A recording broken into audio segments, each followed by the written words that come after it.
Hey guys, tonight we are gently drifting back in time, not to chase thrilling battles or decipher royal intrigues, but to settle into the warm, aromatic embrace of a truly revolutionary social space, the Ottoman Coffeehouse.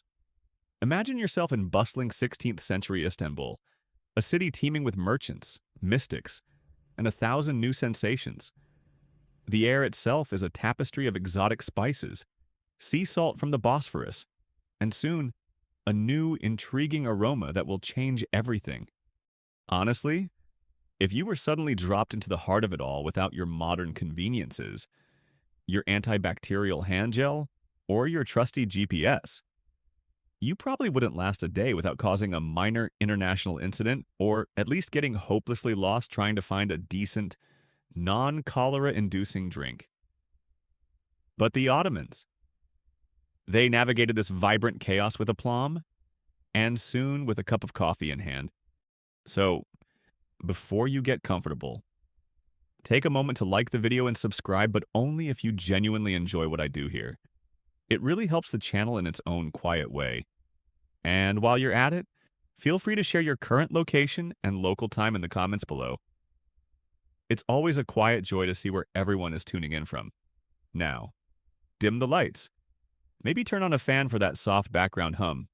And let's ease into tonight's journey together. Our journey tonight takes us to the very heart of a sprawling, dynamic empire.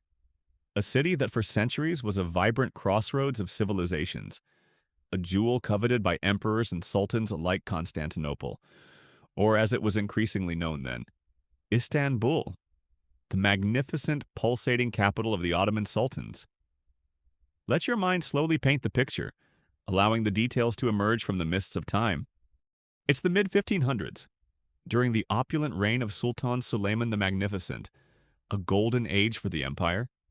The city is a dazzling, almost overwhelming mosaic of sounds, sights, and smells. You can almost hear the rhythmic clang of a coppersmith's hammer, echoing from a crowded, covered bazaar. The distant, somewhat mournful calls of boatmen navigating their kayaks on the shimmering waters of the Golden Horn. The melodic, 5 times a day call to prayer. The azan rising and falling from the slender. Elegant minarets that pierce the skyline, some newly built by the legendary imperial architect Mimar Sinan, others ancient Byzantine churches, their domes now sharing the horizon with these new Islamic spires. The streets themselves, often narrow, labyrinthine, and winding, are a veritable river of humanity. Picture turbaned officials on richly caparisoned horses, their expressions stern and purposeful. Stern-faced janissaries, the elite troops of the Sultan, identifiable in their distinctive caps and uniforms, moving with a confident swagger. Merchants from Venice, Genoa, Ragusa, and Persia, their voices a polyglot babble as they haggle fiercely over silks, spices, furs, and precious stones. You see veiled women, perhaps accompanied by servants, on their way to the hammam, the public bath, or to visit shrines.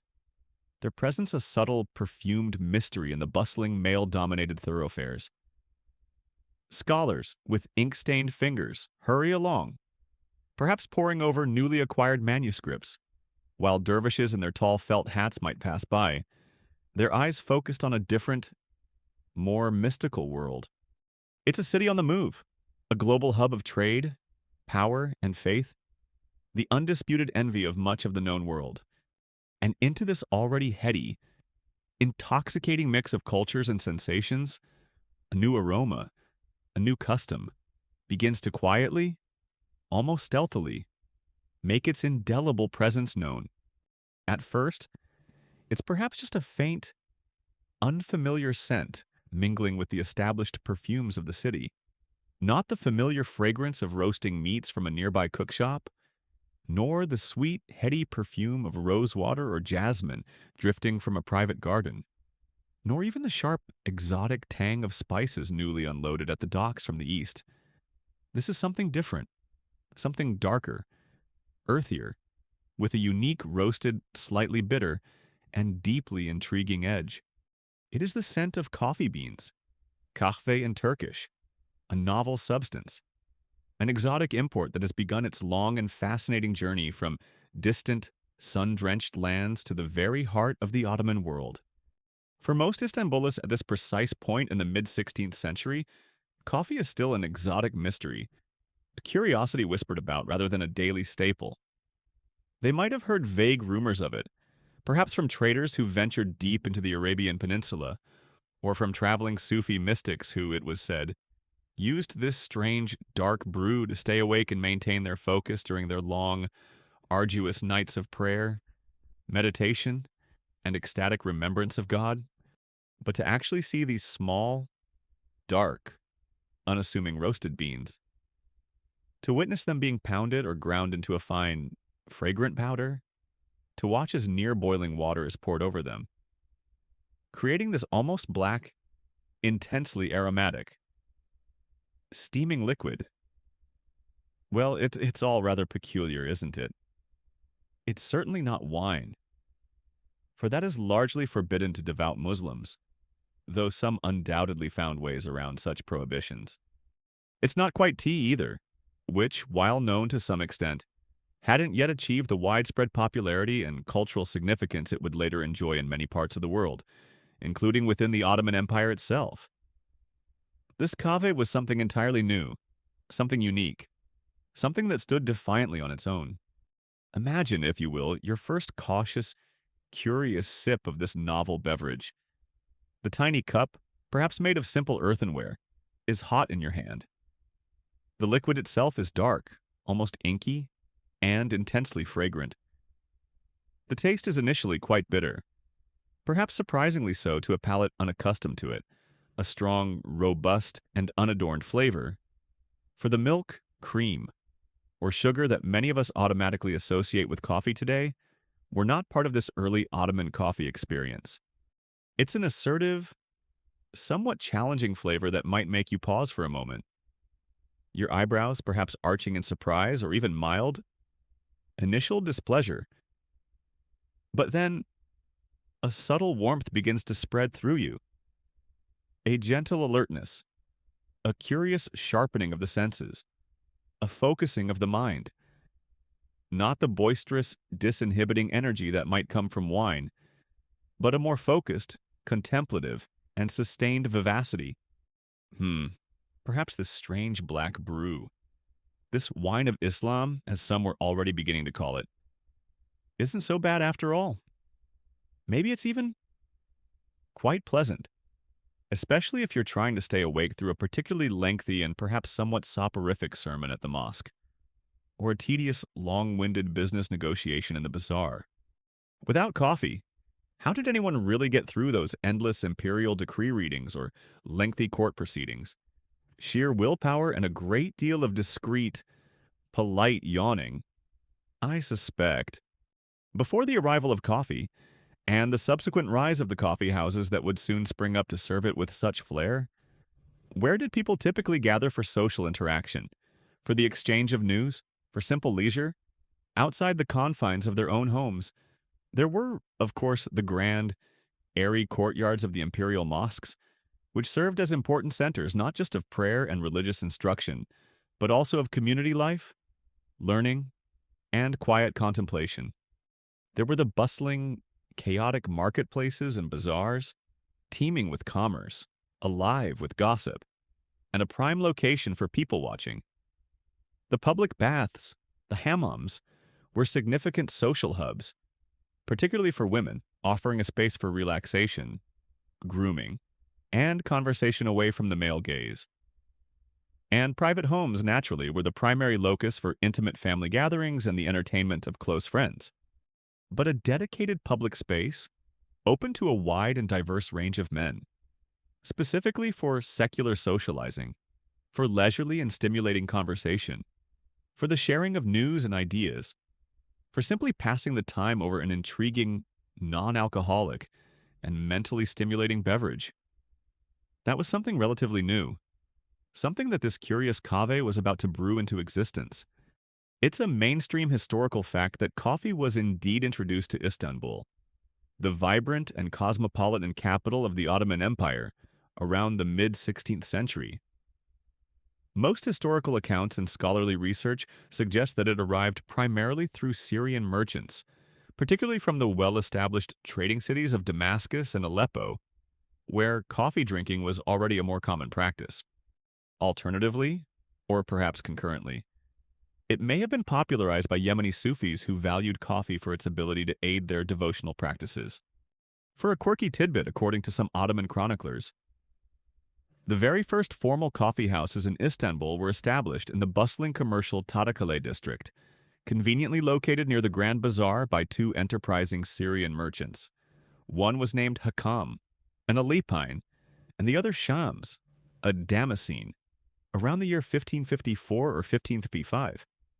These initial establishments were likely quite simple affairs, perhaps just a room with a few cushions and a brazier for brewing.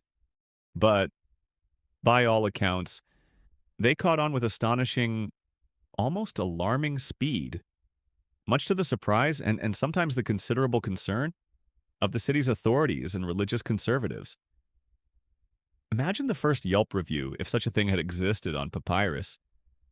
Strange black water, tastes a bit like burnt earth, but makes you talk a lot and feel clever. 5 stars, would probably risk imperial displeasure and a fatwa for another cup.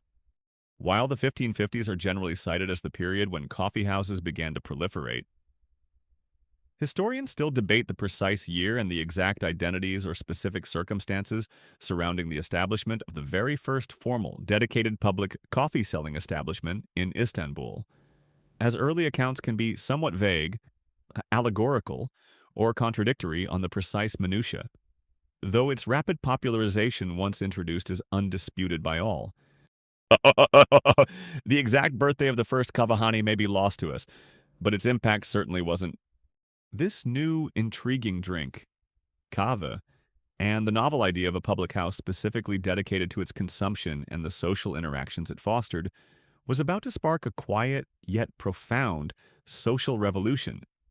It would create an entirely new kind of urban space, a new forum for public life, a place where news often traveled faster and more freely than any official messenger could manage, where ideas could be debated with passion, where business deals could be sealed, where fortunes could be made and lost over a contemplative game of chess, and where an entire city could, in a very real sense, log on to the collective consciousness.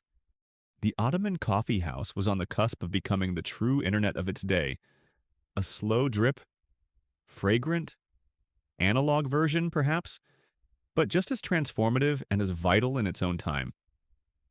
The magnificent city of Istanbul, already a vibrant, multifaceted hub of global interaction, was about to get a whole lot more caffeinated, a whole lot more connected, and perhaps a whole lot more complicated.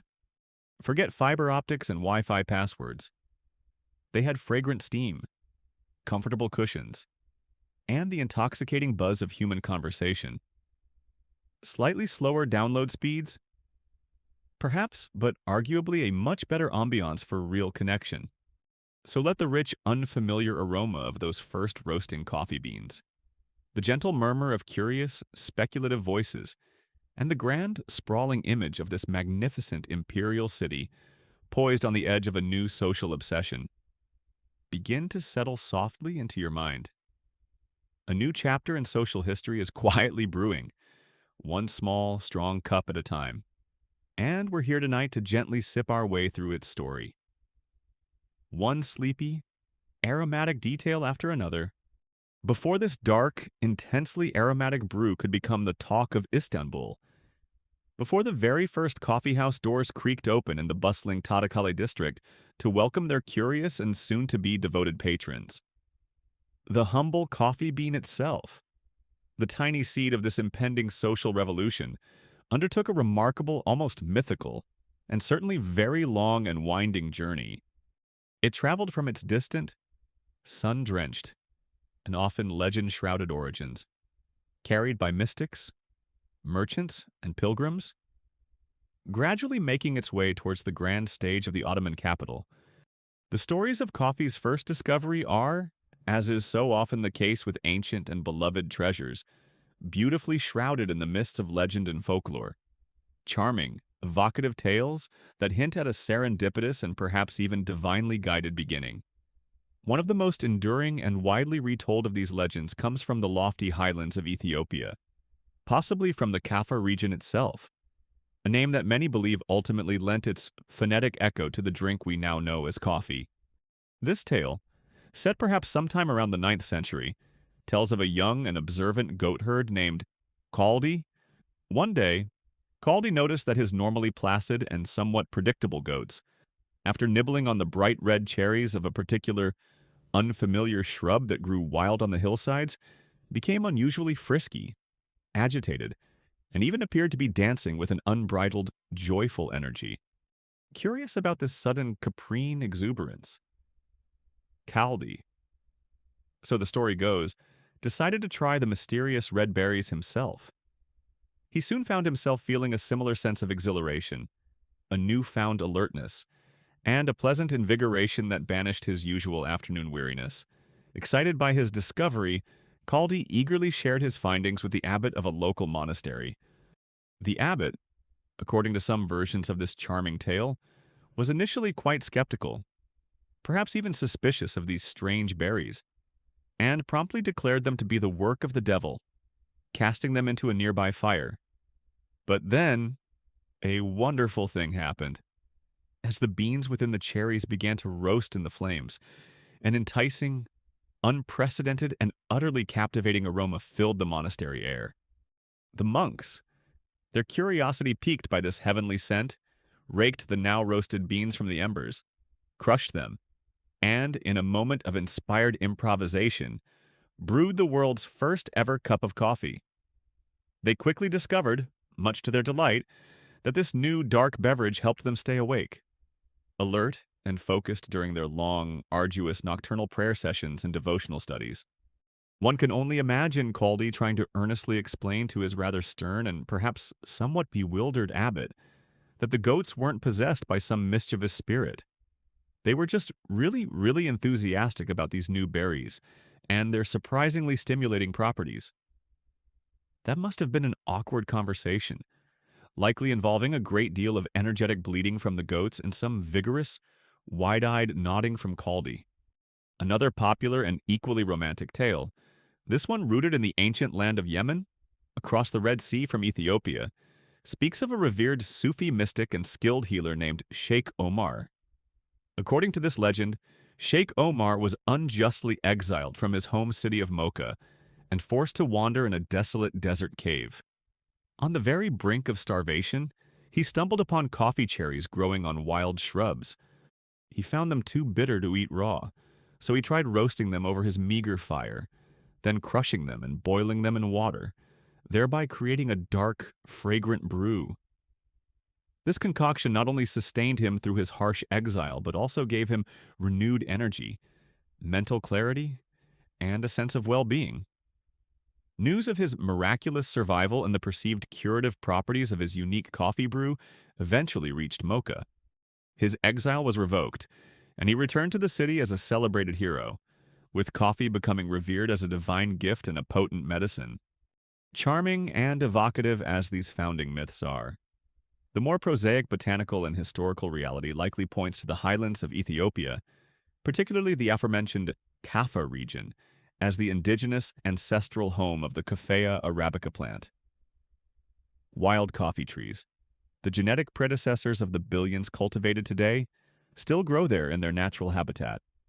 From these Ethiopian origins, it's widely believed by scholars that coffee made its way across the narrow waters of the Red Sea to Yemen, probably sometime during the 15th century, though some historical botanists speculate it could have been an even earlier introduction. Regardless of the exact date, it was in the fertile, terraced valleys of Yemen that coffee cultivation truly took off and became a systematic agricultural practice. The Yemenis were the first to understand its potential as a valuable crop, the first to develop sophisticated methods for processing the beans from cherry to exportable product, and the first to establish a thriving and, for a time, monopolistic trade in this new commodity.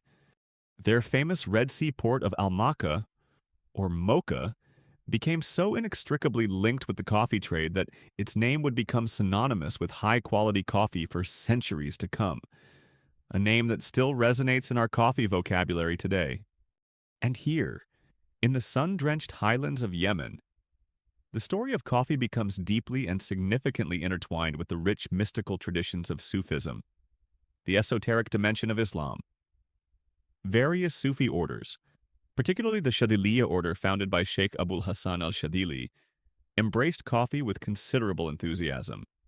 They found its unique stimulating properties to be an invaluable aid for their rigorous religious practices.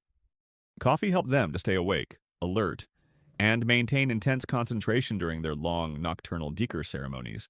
The rhythmic, repetitive, and often ecstatic remembrance and invocation of God, as well as during extended prayer vigils, communal chanting sessions, and the intensive scholarly study of religious and philosophical texts.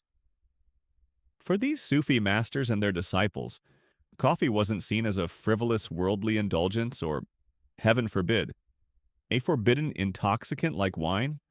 Rather, it was revered as a blessed aid to spiritual devotion, a helper of the pious, a tool that facilitated a deeper connection with the divine.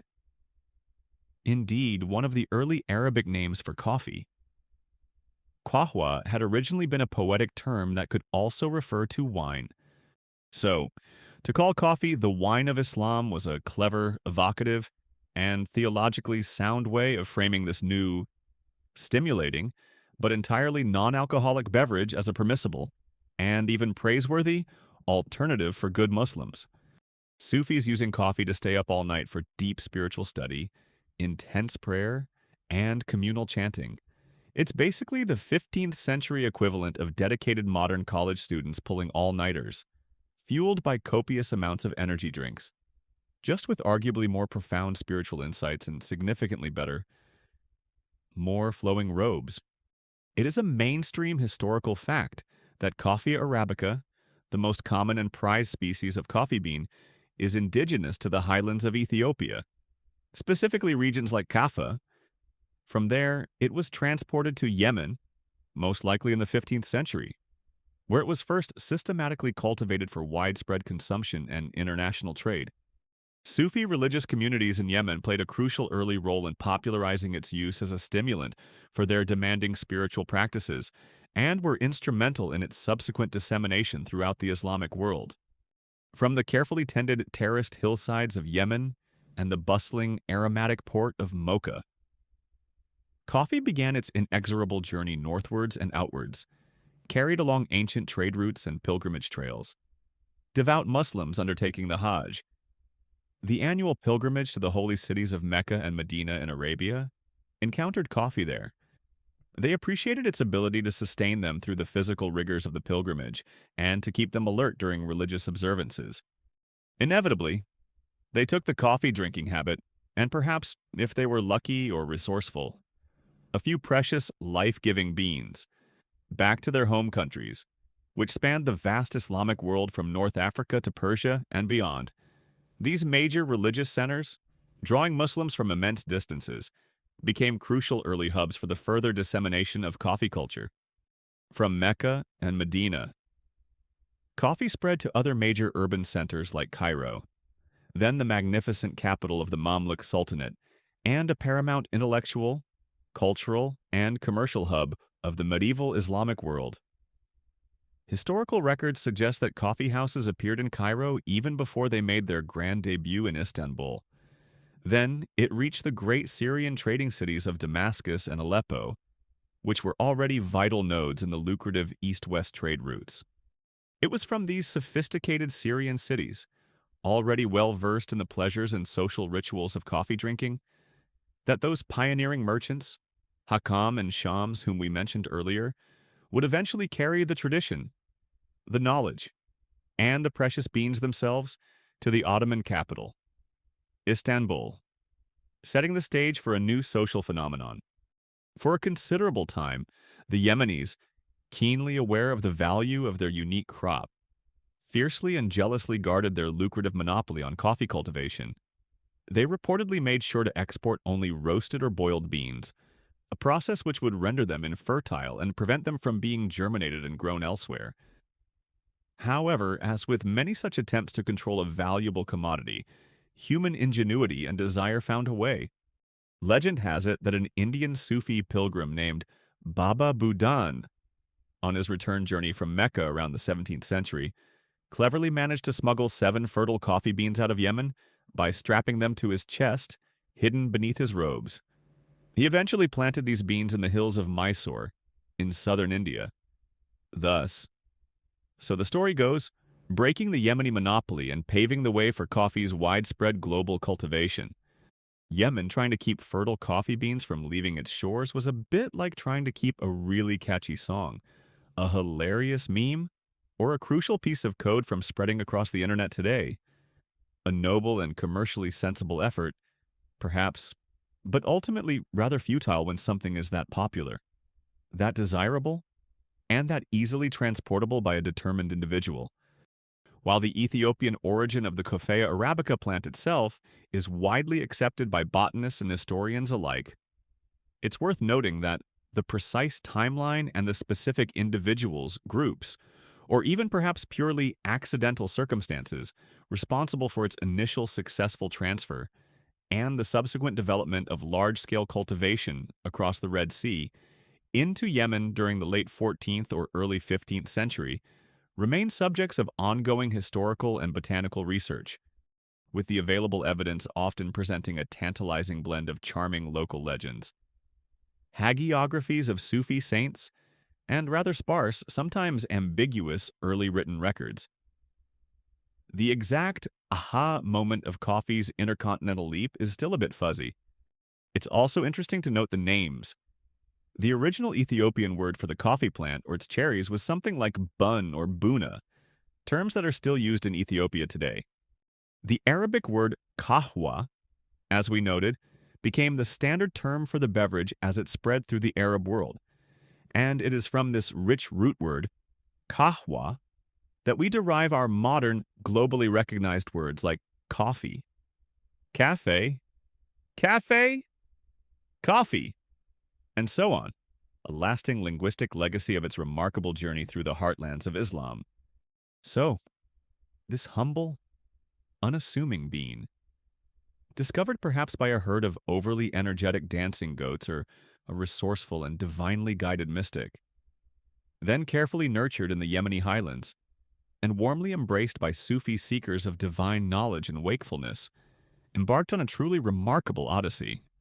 It traveled slowly but surely with pilgrims, merchants, scholars, and adventurers, carried in saddlebags and shipholds, gradually making its way towards the bustling heart of the mighty Ottoman Empire, carrying with it not just a new flavor and a pleasant stimulant, but the promise of wakefulness, the spark of sociability, and the seeds of a whole new cultural phenomenon that was about to blossom. So these precious, unassuming coffee beans, having undertaken their long and often legend-laden journey from the remote highlands of Ethiopia and the carefully cultivated terraces of Yemen, carried by pious mystics and enterprising merchants, finally began to arrive in greater quantities in the major urban centers of the Near East, places like Cairo, Damascus, Aleppo, and eventually, as we know, the magnificent, sprawling city of Istanbul. But a simple sack of green or perhaps lightly travel-roasted beans, however exotic and promising, isn't quite the same thing as a steaming, fragrant cup of stimulating, thought-provoking brew. The next crucial step in coffee's quiet cultural conquest was the alchemy of its preparation, the development of those early rituals and techniques that transformed these hard, humble seeds into the potent, complex, and increasingly beloved black wine of Islam. Imagine the scene in these early days of coffee's arrival, perhaps in a quiet, sun-dappled corner of a Sufi lodge where dervishes gathered, or within the lamp-lit confines of a scholar's private study, or even amidst the organized chaos of a bustling merchant's warehouse where a new shipment of these valuable beans had just been unloaded. The green coffee beans, still holding the faint, grassy, earthy scent of their distant homeland, would first need to undergo the transformative magic of roasting. Now, this wasn't your modern, artisanal, computer temperature controlled, small batch roasting process, complete with carefully documented tasting notes of bergamot, toasted almond, dark chocolate, and vague existential ponderings. Oh no, this was likely a much more rudimentary, though no less crucial, and probably far more smoky, affair. Small batches of the green beans might be roasted over an open charcoal fire, perhaps in a simple, shallow clay dish or a flat, long-handled metal pan, requiring constant, patient stirring and a very watchful eye to prevent them from tipping over the edge from perfectly roasted to tragically charred and utterly ruined. You can almost smell that incredible, transformative aroma beginning to fill the air. The initial grassy, slightly vegetal notes gradually giving way to a warmer, toasty, almost bread-like scent. Then, as the heat continued its work, the beans would begin to swell and change color, from pale green to yellow, then to shades of cinnamon brown, and finally, if taken further, to a deep, oily, glistening black. This process would sometimes be accompanied by tiny, distinct cracking sounds. What modern roasters call the first crack and second crack, as moisture within the bean turned to steam and expanded. The main instruction for the person tending this rudimentary roast was probably less about achieving a perfect medium city plus roast with optimal caramelization of sugars, and more along the urgent lines of, "For the love of the Sultan and all that is holy, watch those precious, expensive beans and don't let them burn to cinders." Once roasted to the desired or perhaps simply achieved level of darkness, the now brittle, wonderfully fragrant, and slightly oily beans needed to be ground into a fine powder. Long before the invention of specialized geared, hand-cranked coffee mills or, heaven forbid, electric grinders with multiple settings. The primary tool for this essential task would have been the trusty, ancient, and incredibly versatile mortar and pestle. Picture someone, perhaps a dedicated servant in a wealthy household or a junior member of a Sufi community, diligently, rhythmically pounding away at the hard, roasted beans in a heavy stone or metal mortar. The percussive thud and crunch of the pestle would have been a familiar sound in many kitchens and compounds where coffee was being prepared. This was undeniably laborious work, requiring considerable time, effort, and stamina to reduce the tough beans to the desired fineness.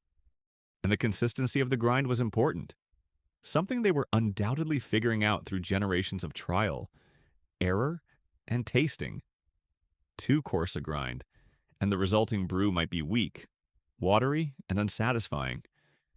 Too fine, and it could become overly sludgy or difficult to brew correctly, though, as we now know, the very fine, almost powder-like consistency is a hallmark of what would eventually become the traditional method for preparing Turkish coffee. And how was this precious, fragrant powder transformed into a drinkable beverage in those pioneering early days of coffee consumption?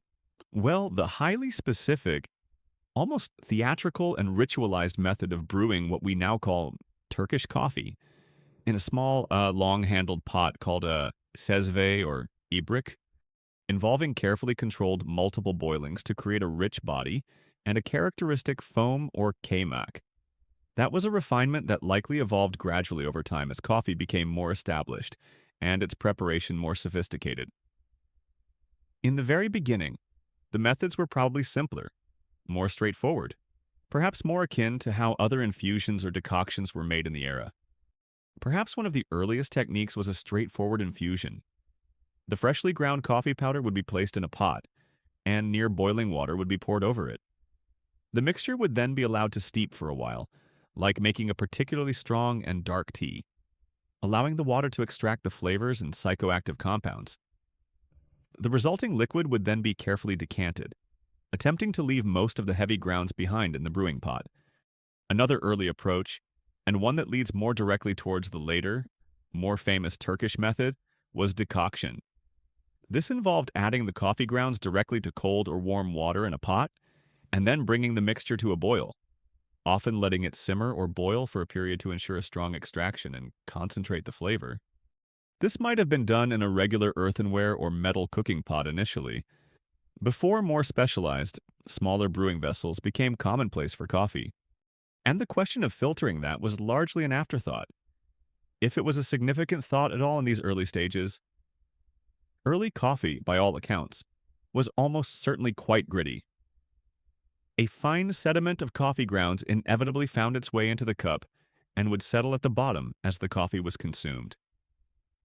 That last chewy, slightly muddy sip at the end of the cup was probably considered a sign of authenticity, a mark of a genuine, robust brew. Or maybe, if you were of a particularly stoic or philosophical bent, it was just a final little test of your commitment to the caffeine experience. No pain, no gain. As the saying goes, or rather, in this context, perhaps they thought, no grit, no wit. When the brew was deemed ready, this potent, novel, and stimulating new beverage would be served. Typically, it was poured into small, handleless ceramic or in more refined settings. Perhaps later, delicate porcelain cups. What we know today as a finjan. It would be served piping hot, intensely strong, and in these early days, almost invariably black and unsweetened. Sugar, while known and used in confectionery and some drinks by those who could afford it, was still a relatively expensive imported commodity for many. And the widespread custom of sweetening coffee, or offering it at various levels of sweetness, would develop more broadly later on as sugar became more accessible. The initial focus was on the pure, unadulterated taste and effect of the coffee itself, its characteristic bitterness, its invigorating strength, its unique and captivating aroma. It is a mainstream historical fact that the earliest methods of coffee preparation in the Arab world, which were subsequently adopted and refined in the early Ottoman period, involved roasting the green coffee beans, often in small household batches. These roasted beans were then ground finely, frequently using a simple mortar and pestle in the initial stages before specialized mills became common. The coffee was then typically brewed by boiling these fine grounds directly with water, resulting in a strong, usually unfiltered beverage that was served hot and, in its earliest iterations, typically without the addition of sugar. Even in these relatively simple early preparations, perhaps taking place in the quiet, contemplative confines of a Sufi Zawaya lodge, a scholar's lamplit study, or a bustling merchant's home where a new and exciting shipment of Yemeni beans had just arrived. The very act of making and then sharing coffee began to take on an almost ritualistic and distinctly communal atmosphere. The process itself, the careful roasting, the rhythmic grinding, the attentive brewing was something to be observed. The rich and novel aromas, something to be savored in anticipation by those present. And then, the act of sharing this new, stimulating, and still somewhat mysterious drink naturally fostered conversation, contemplation, thoughtful debate, and a warm sense of fellowship. The social seeds of the future coffee house were being sown in these intimate early encounters with kahve. For a quirky tidbit, while we often think of early coffee as being served starkly plain and unadorned, some early accounts from travelers and surviving regional traditions, particularly in parts of the Arab world, suggest that even in its relatively early days, coffee was sometimes brewed with the addition of aromatic spices. Cardamom is a classic and enduring example, but cloves, cinnamon, or even a precious strand or two of saffron might have been added. This indicates either regional variations in taste from the very beginning, or perhaps early attempts to modify or enhance the flavor of the coffee, perhaps to mask some of the harshness of an imperfect roast, or simply to add another layer of exoticism, luxury, and sensory delight to the experience.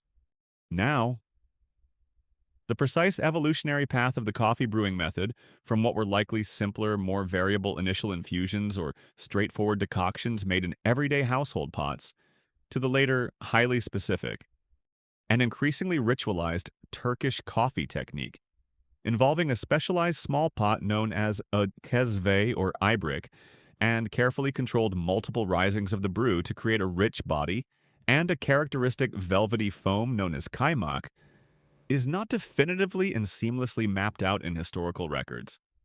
Scholars continue to examine early textual descriptions, poetic allusions to coffee making, and the sparse archaeological finds of early pottery forms that might have been used for brewing. Seeking further clues about this gradual refinement and eventual standardization of coffee preparation that became a hallmark of Ottoman culture. The journey from simple brew to perfected art form was a gradual one. This entire process, from selecting the green beans to pouring the steaming, fragrant cup, was a far cry from ripping open a foil packet of freeze-dried instant coffee and just adding hot water from a kettle, a convenience unimaginable to them. This was a labor of love, or at least a labor born of a desire for that unique stimulation, that focused alertness, that companionable warmth. I really need to stay awake for this important manuscript translation, or this upcoming theological debate. One can imagine them thinking, and this potent black liquid is the only thing that truly works. Each step was deliberate, requiring skill, patience, attention, and time, making the final cup all the more precious, all the more significant.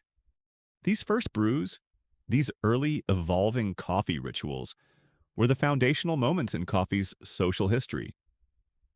They established coffee not just as another beverage to quench thirst, but as a unique experience, a shared pleasure, a catalyst for thought, and a focal point for human connection, thereby diligently paving the way for the dedicated public spaces, the coffee houses, that would soon arise to celebrate and democratize its consumption.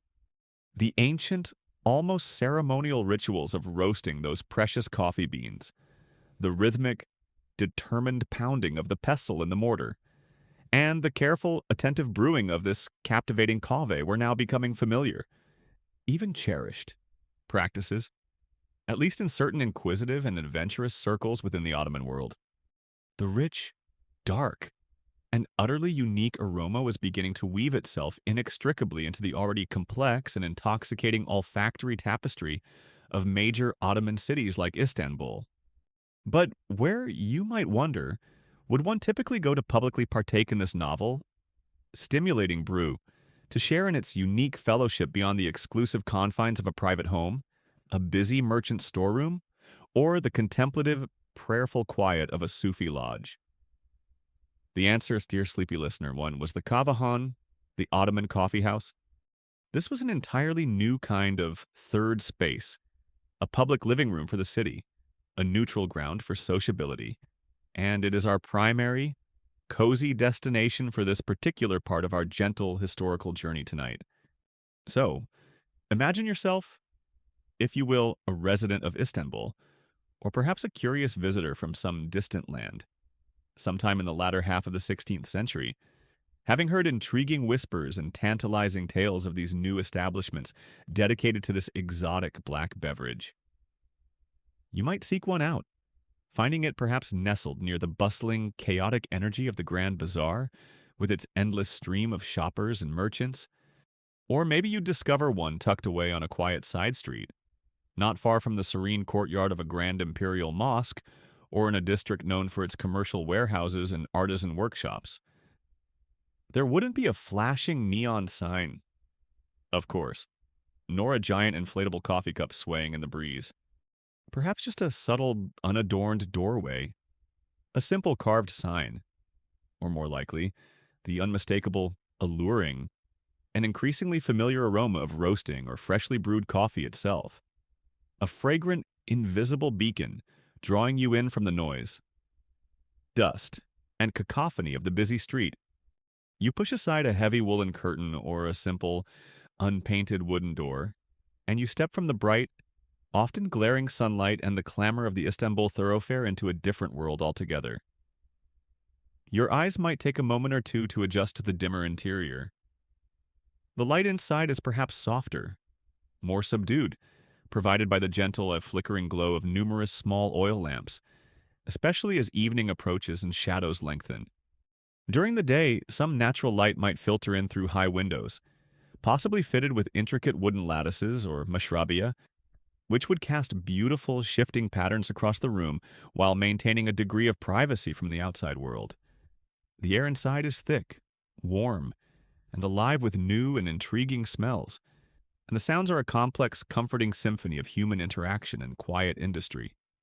The typical kavahan of this early period was designed with comfort, conversation, and unhurried lingering in mind.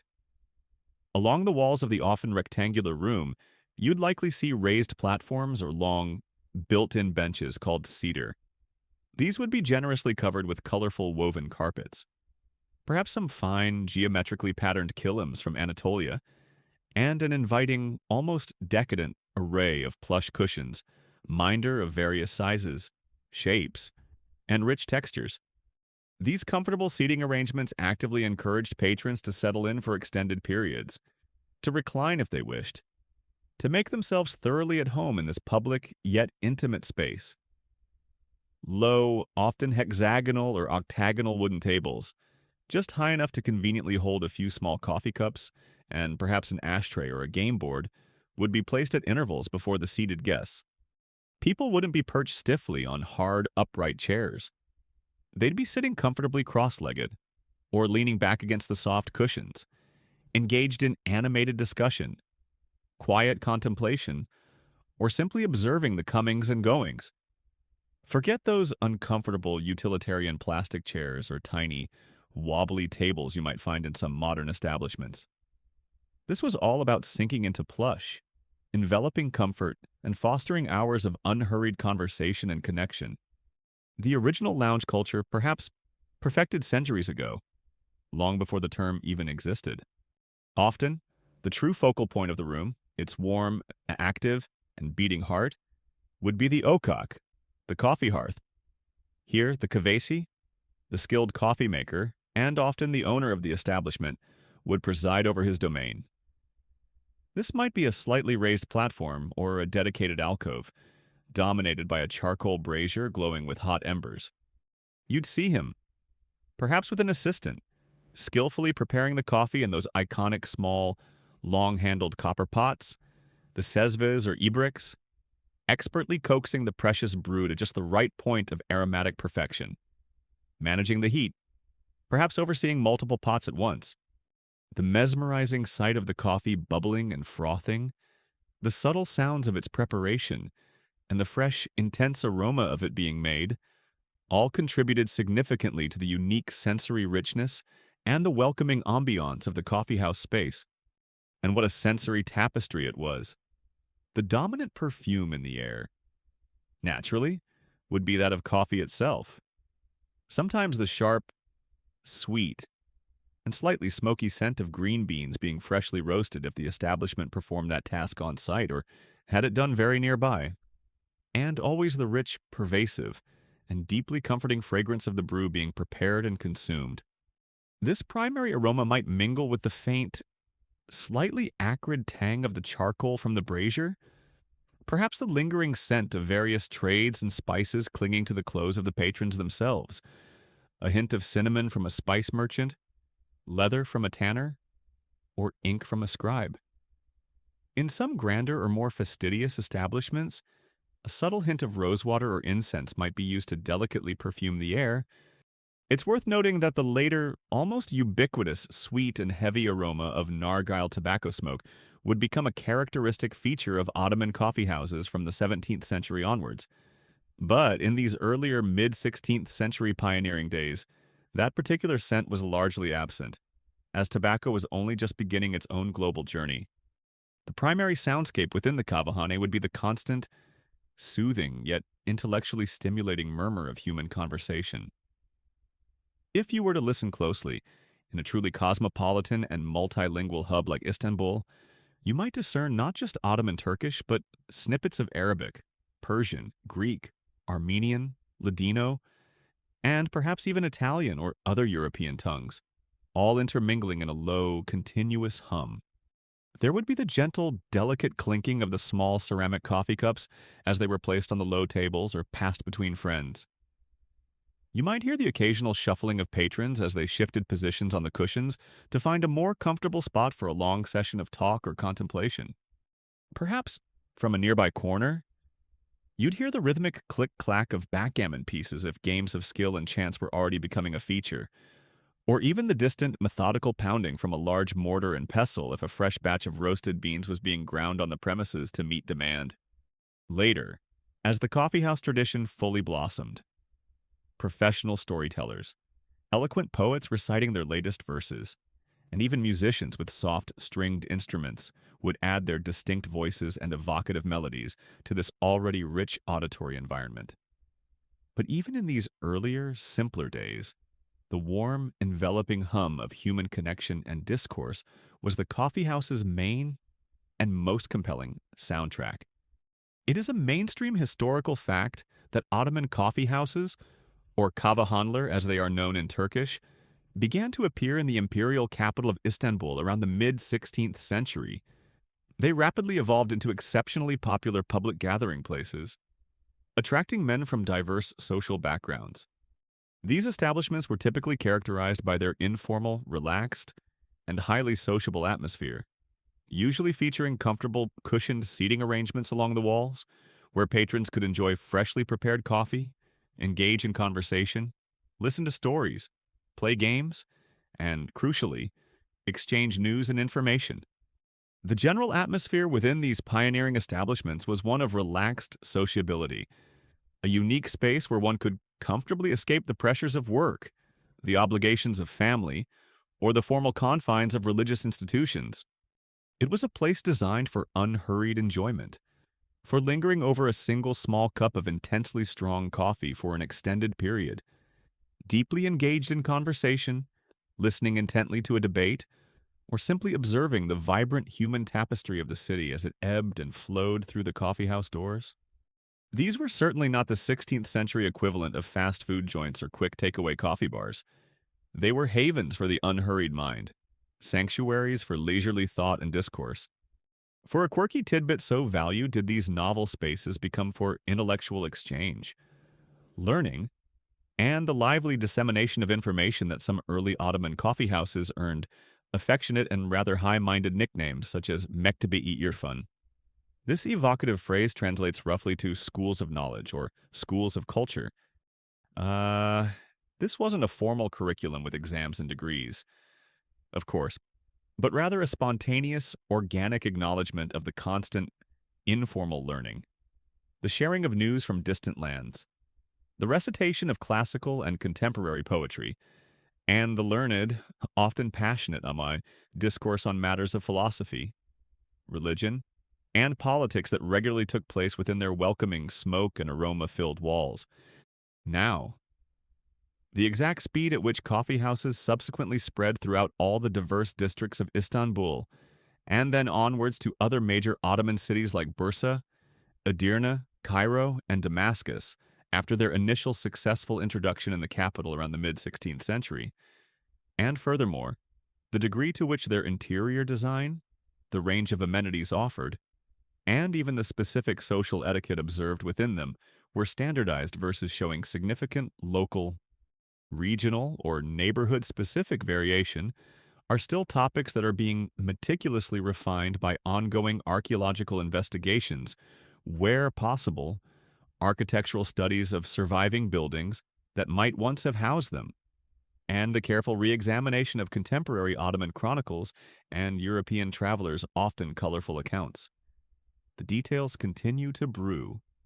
The lighting within these establishments, as we mentioned, was often deliberately kept somewhat dim and atmospheric, perhaps partly for creating a cozy, intimate, and womb-like ambiance that encouraged relaxation and introspection.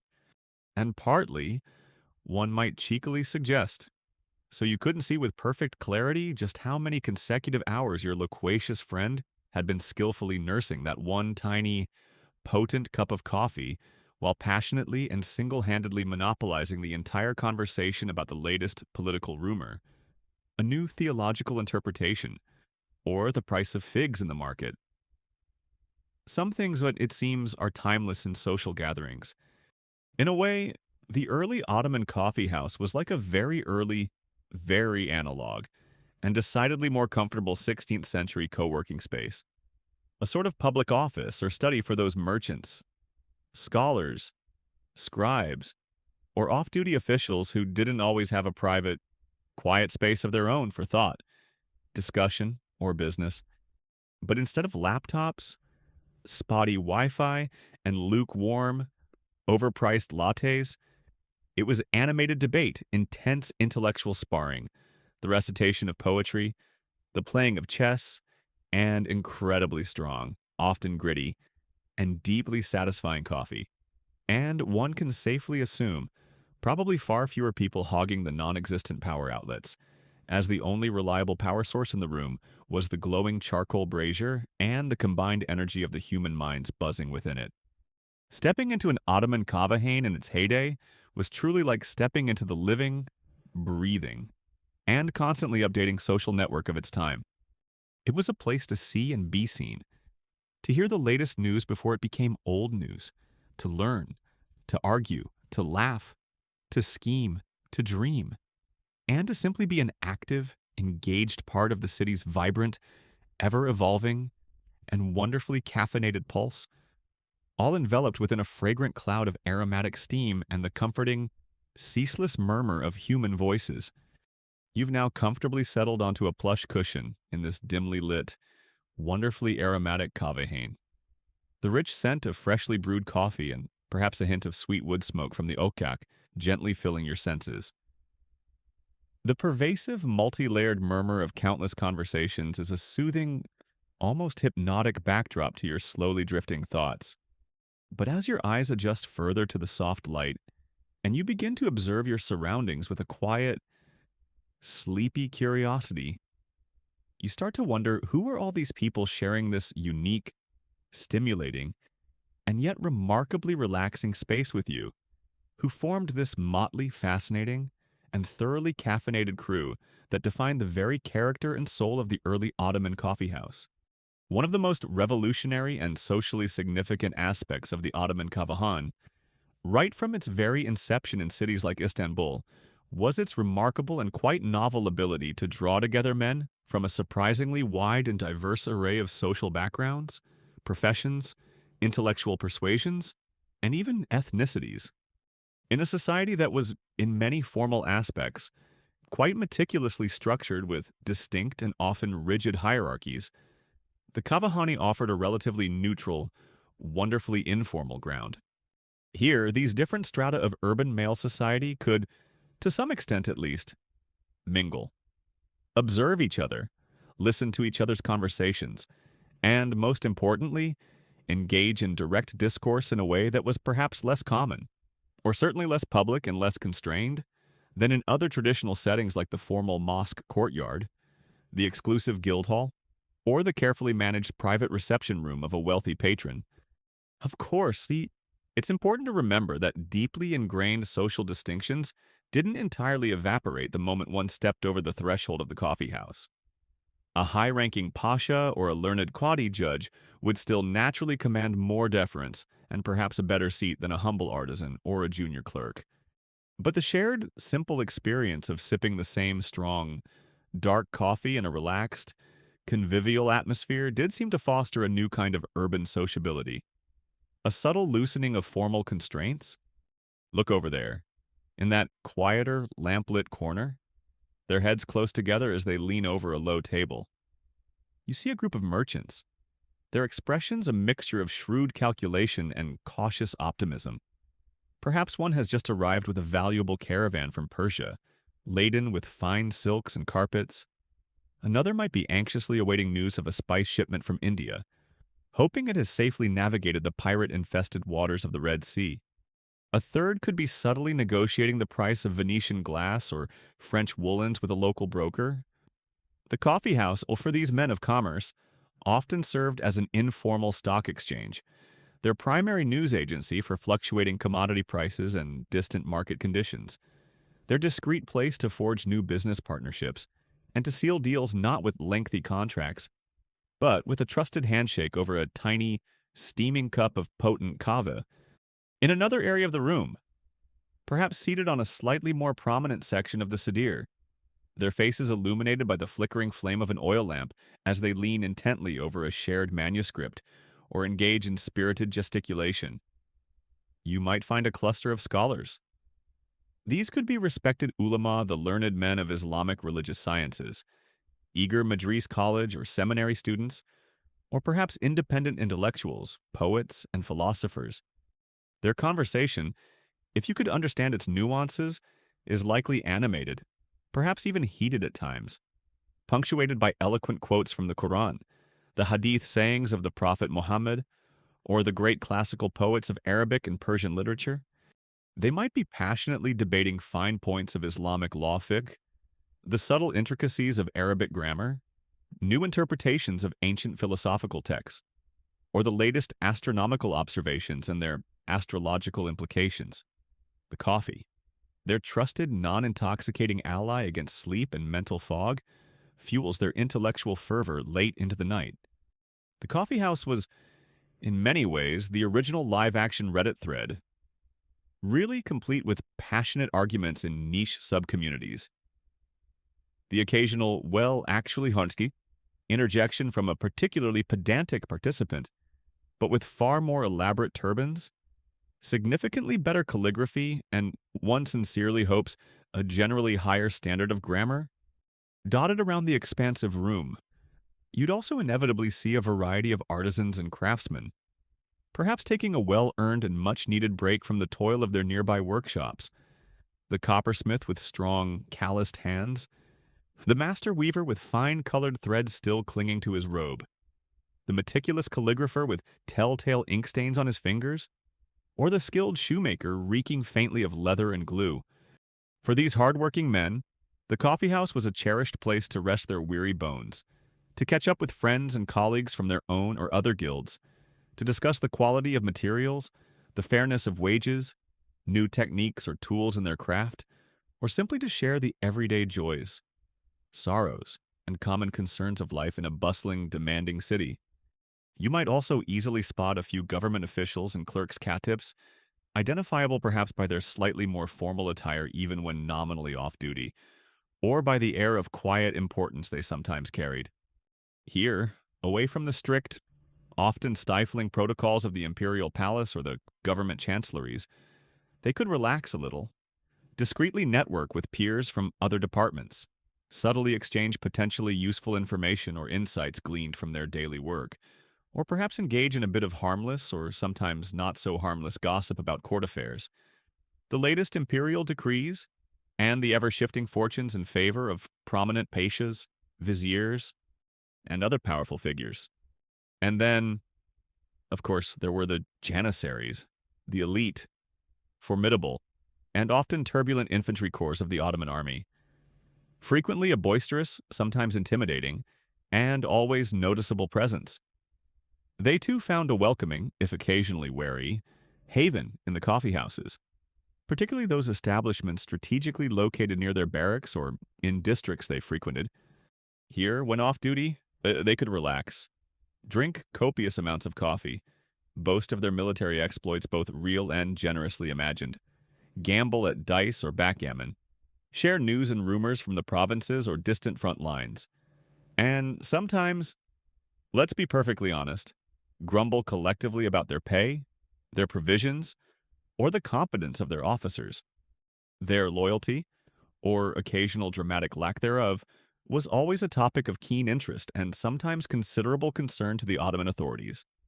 And coffeehouses, with their free flow of information and opinion, could occasionally become breeding grounds for their simmering discontent, if not carefully, if discreetly, monitored by the Sultan's spies. You probably didn't want to accidentally spill your precious hot coffee on a fully armed, off-duty janissary who was in the middle of losing a game of tavla, unless you possessed excellent life insurance and a pre-booked, very fast escape route out of the city. The dervishes and Sufi mystics, who, as we now know from our sleepy explorations, were among the earliest adopters and most vocal champions of coffee for its spiritual and wakefulness-enhancing benefits, didn't simply abandon their beloved brew once it became a wildly popular public beverage. Many continue to frequent the coffeehouses, bringing their contemplative air, their discussions of mystical poetry from Rumi or Hafiz, their search for divine truth, and perhaps even their distinctive soulful music and soft chanting into this more public, increasingly secular forum. adding another rich spiritual layer to the already complex coffeehouse atmosphere. And naturally next, the coffeehouses also attracted those who were simply at leisure, the unemployed seeking a warm place and some company, the retired reflecting on their past glories, or those merely seeking a pleasant escape from the monotony or solitude of their daily routine. Professional storytellers, eloquent poets looking for an appreciative audience, and even shadow puppeteers quickly recognized the coffeehouse as a place with a ready-made, captive audience, eager for entertainment and diversion. A fascinating topic we'll savor more fully a little later in our tale. It is a mainstream historical fact that Ottoman coffeehouses, particularly in major urban centers like Istanbul and Cairo, rapidly became renowned for attracting a remarkably diverse male clientele. This typically included merchants actively conducting business, artisans taking well-deserved breaks, scholars and students engaged in lively debate, government officials and clerks networking or relaxing, off-duty janissaries and other soldiers sharing stories, as well as various religious figures such as dervishes and preachers, all creating a unique and dynamic environment for social mixing and the widespread, informal exchange of news and ideas across many different, though not entirely all, societal strata. It is important, however, to gently note, as we paint this vibrant picture of the bustling coffeehouse crowd, that these stimulating and engaging establishments were almost exclusively male domains. Ottoman society, like many, if not most, of its contemporaries around the world, maintained largely separate social spheres for men and women. Women certainly had their own rich and varied social lives, which were primarily centered around the home, the communal activities of the hammam public bath, dedicated women's sections of mosques or shrines, and special family or neighborhood celebrations and gatherings. But the public coffeehouse, with its freewheeling discussions, its sometimes boisterous atmosphere, and its mixed company of men from all walks of life, was generally not considered an appropriate or respectable space for women to frequent.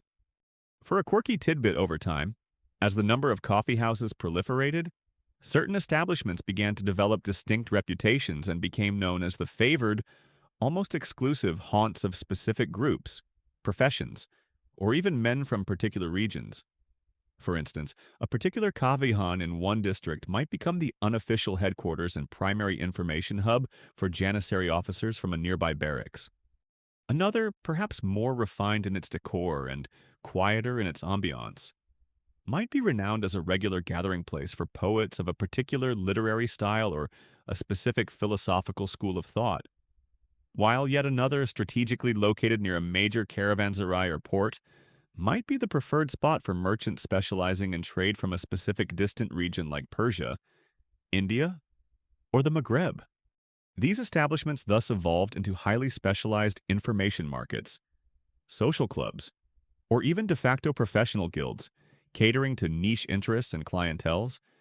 Now, the precise degree to which genuine, uninhibited social leveling and truly egalitarian discourse actually occurred within the Ottoman coffeehouses, versus the subtle but persistent reassertion and careful navigation of existing, deeply ingrained social hierarchies through nuanced seating arrangements, preferred locations within the room, specific forms of polite address, visible patterns of deference, or even the varying cost of the coffee and any accompanying refreshments in different establishments, is a complex and fascinating aspect of their social dynamics that historians and sociologists continue to analyze through a close reading of contemporary Ottoman accounts, often biased European traveler observations, and the application of broader social theory.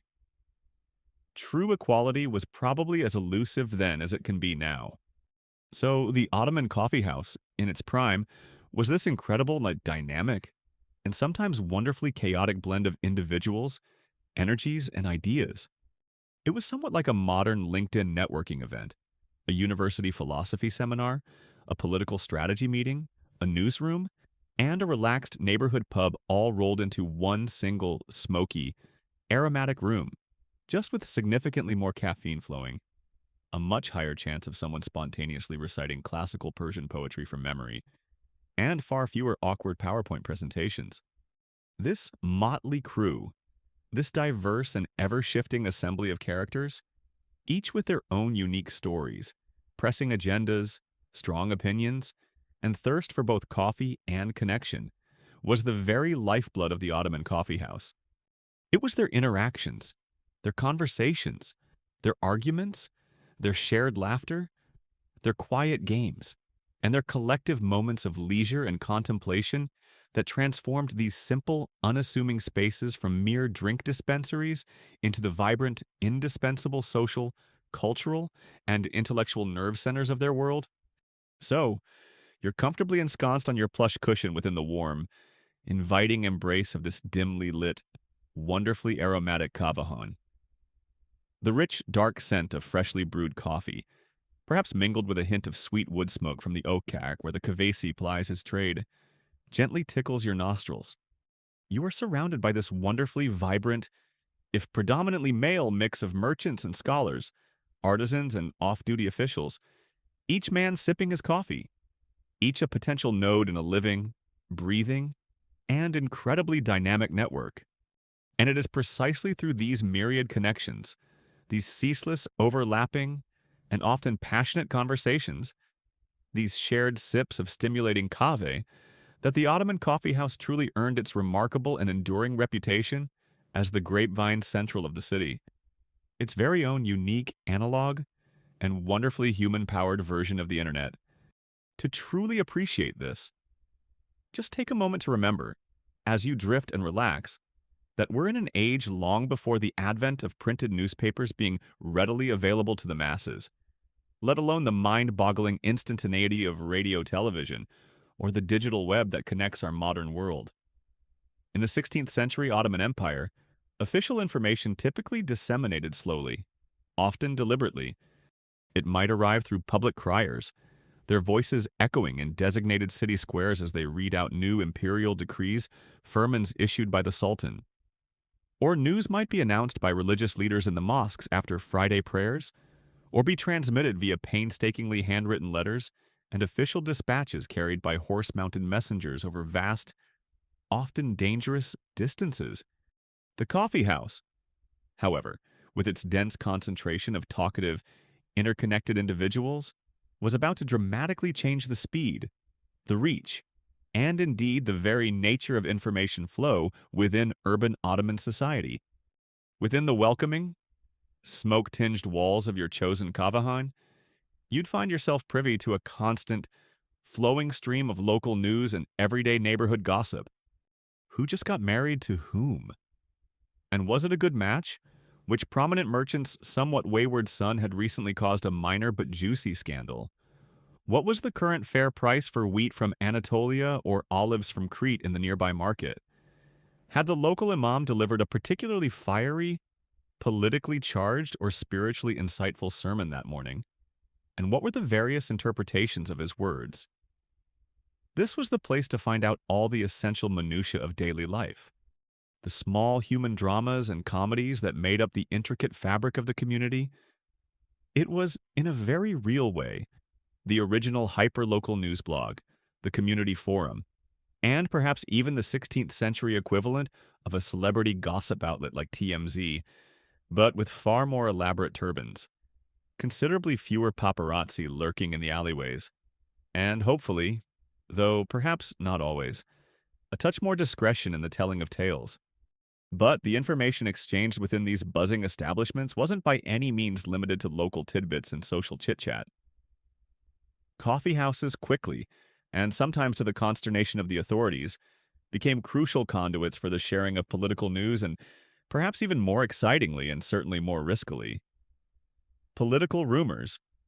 An official decree that had recently been issued by the Sultan from the secretive depths of the Topkapi Palace might be brought into a coffee house, perhaps by a government clerk or someone with court connections. It would be read aloud to the assembled patrons, and then earnestly discussed, dissected, and debated by everyone present, each offering their own interpretation or predicting its likely impact.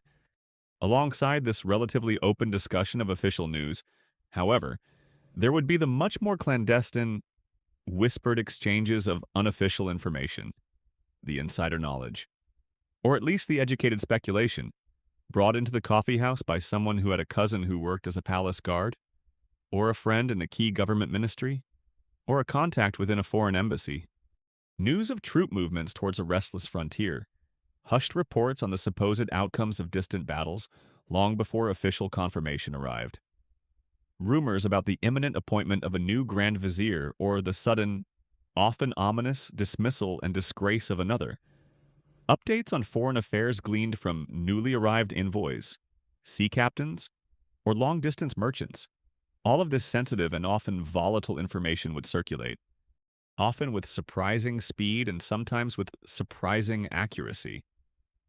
Through the coffeehouse network, of course, openly discussing such matters, especially if the conversation veered towards criticism of the authorities or the Sultan himself, could be a very risky business indeed.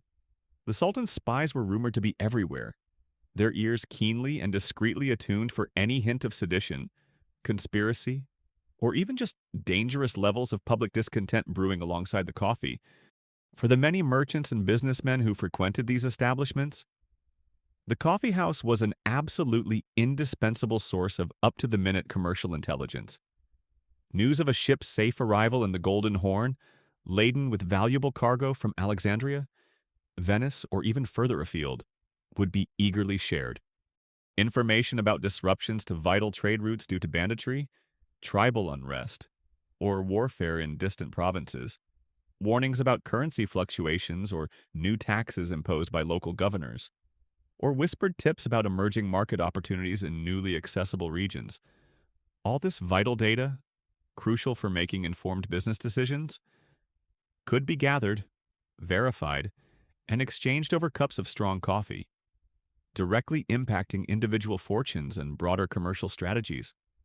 Imagine, for a moment, a particularly significant piece of news, say, a major political upheaval in a far-off province of the empire, or a crucial shift in trade policy by a rival European power, being carried by a weary traveler to a humble coffeehouse in a provincial city like Aleppo or Damascus.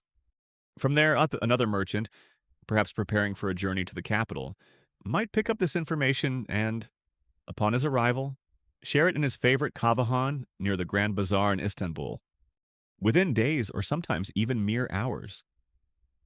That same piece of news could ripple outwards through the deeply interconnected network of coffeehouses spreading across the vast city of Istanbul, and then, in turn, be carried further by other travelers, merchants, soldiers, pilgrims, scholars, to other cities and towns throughout the empire and even beyond its borders. It was a remarkably efficient, if entirely informal and unregulated system for information dissemination. Of course, it goes without saying that not everything heard within the noisy, crowded, and often smoke-filled confines of the coffeehouse was necessarily the gospel truth. Far from it, in fact. The very nature of this primarily oral transmission of information meant that stories could be, and often were, unintentionally or intentionally embellished in the retelling. Facts could become distorted through mishearing or misunderstanding. Rumors born of pure speculation or wishful thinking might be presented as verified certainty, and sometimes, no doubt, deliberate misinformation, or what we might call fake news today, was subtly planted by individuals or factions for political advantage or personal gain. You had to have a pretty good baloney detector, as we might colloquially say today, to effectively navigate the coffeehouse newsfeed. A keen sense of discernment was required to sift credible information from mere fanciful tales, wishful thinking, or malicious gossip. One patron might solemnly declare, based on a third-hand account from a man who knew a man, that the Sultan's armies were on the verge of conquering Vienna. Meanwhile, another, with equal conviction and perhaps citing a dream he'd had, might assert that the Sultan had secretly taken up competitive tulip breeding as a new hobby and was entirely neglecting the pressing affairs of state. Who indeed were you to believe? It is a mainstream historical fact that Ottoman coffeehouses, from their very inception in the mid-16th century, rapidly became primary and indispensable centers for the oral transmission and lively discussion of an incredibly wide range of information. This included local news and social happenings, emerging political developments and court intrigues, vital commercial intelligence for merchants, pervasive social gossip, and the sharing of traditional cultural narratives and popular entertainment. They effectively functioned as an informal, accessible public sphere and a crucial, if unregulated, information network in an era that existed long before the advent of widespread print media or instantaneous global communication. And speaking of tales and cultural narratives, one of the most beloved, iconic, and characteristic figures of the Ottoman Coffeehouse, particularly as the institution matured and diversified its offerings, was the meta, or the professional public storyteller. These were often highly skilled, itinerant performers, though gifted local amateurs also frequently held audiences captive. The meta was a true master of the spoken word, a veritable one-man theater, a walking library of stories, armed usually with just a simple wooden staff or a large handkerchief as his primary props, which he could transform with his imagination into a sword, a horse, a veil, or a myriad of other things. He could captivate his audience for hours upon end, drawing them into worlds of adventure, romance, and wisdom. His repertoire was impressively vast and varied heroic episodes from grand epic poems like the Persian Shahnameh or the Turkic Dede Korkut stories. Tragic, heart-wrenching romances such as Layla and Majnun, amusing anecdotes and witty social satires that poked fun at human foibles, profound moralistic religious parables drawn from Islamic tradition, stirring historical accounts of famous battles, great sultans, and legendary heroes, and even cleverly improvised commentaries on current events or local personalities. He would skillfully use different voices for different characters, expressive mimicry, dramatic gestures, and perfectly timed pauses to bring his diverse characters and intricate stories vividly to life, drawing forth hearty laughter, sympathetic tears, and gasps of amazement or suspense from his enraptured, coffee-sipping audience. A truly good meta was effectively the Netflix, the Spotify, and the live stand-up comedy special of their day, all brilliantly rolled into one incredibly talented, charismatic individual with a stick. And the best part? Absolutely no buffering issues, unless he perhaps paused for a dramatic, well-earned sip of his own coffee. For a quirky tidbit, some of these professional storytellers, the metas, became incredibly famous and highly sought after, achieving a level of renown and admiration almost equivalent to modern celebrities within their urban communities. Particular coffeehouses would become renowned for hosting the best, most popular or most specialized metas, and their scheduled performances could draw huge and enthusiastic crowds, packing the establishment to the rafters and spilling out into the street. Patrons might faithfully follow their favorite storytellers from one coffeehouse to another across the city, eager for the next thrilling installment of a serialized heroic tale or to hear a beloved classic story retold with fresh verve. Now, the actual speed, geographical reach, and fidelity with which complex or particularly sensitive information, such as nuanced political intelligence, detailed military news, or subtle theological arguments, could reliably travel through the informal, orally based coffeehouse networks across the vast geographical expanse and diverse populations of the Ottoman Empire, especially when compared to the official, albeit often significantly slower and more controlled, channels of communication like imperial messengers or formal written correspondence, is a subject that continues to be actively explored and debated by historians.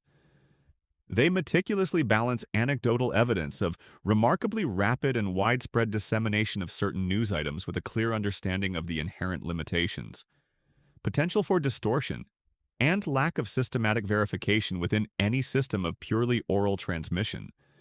Tiai, pinning down the bandwidth of this ancient internet is tricky.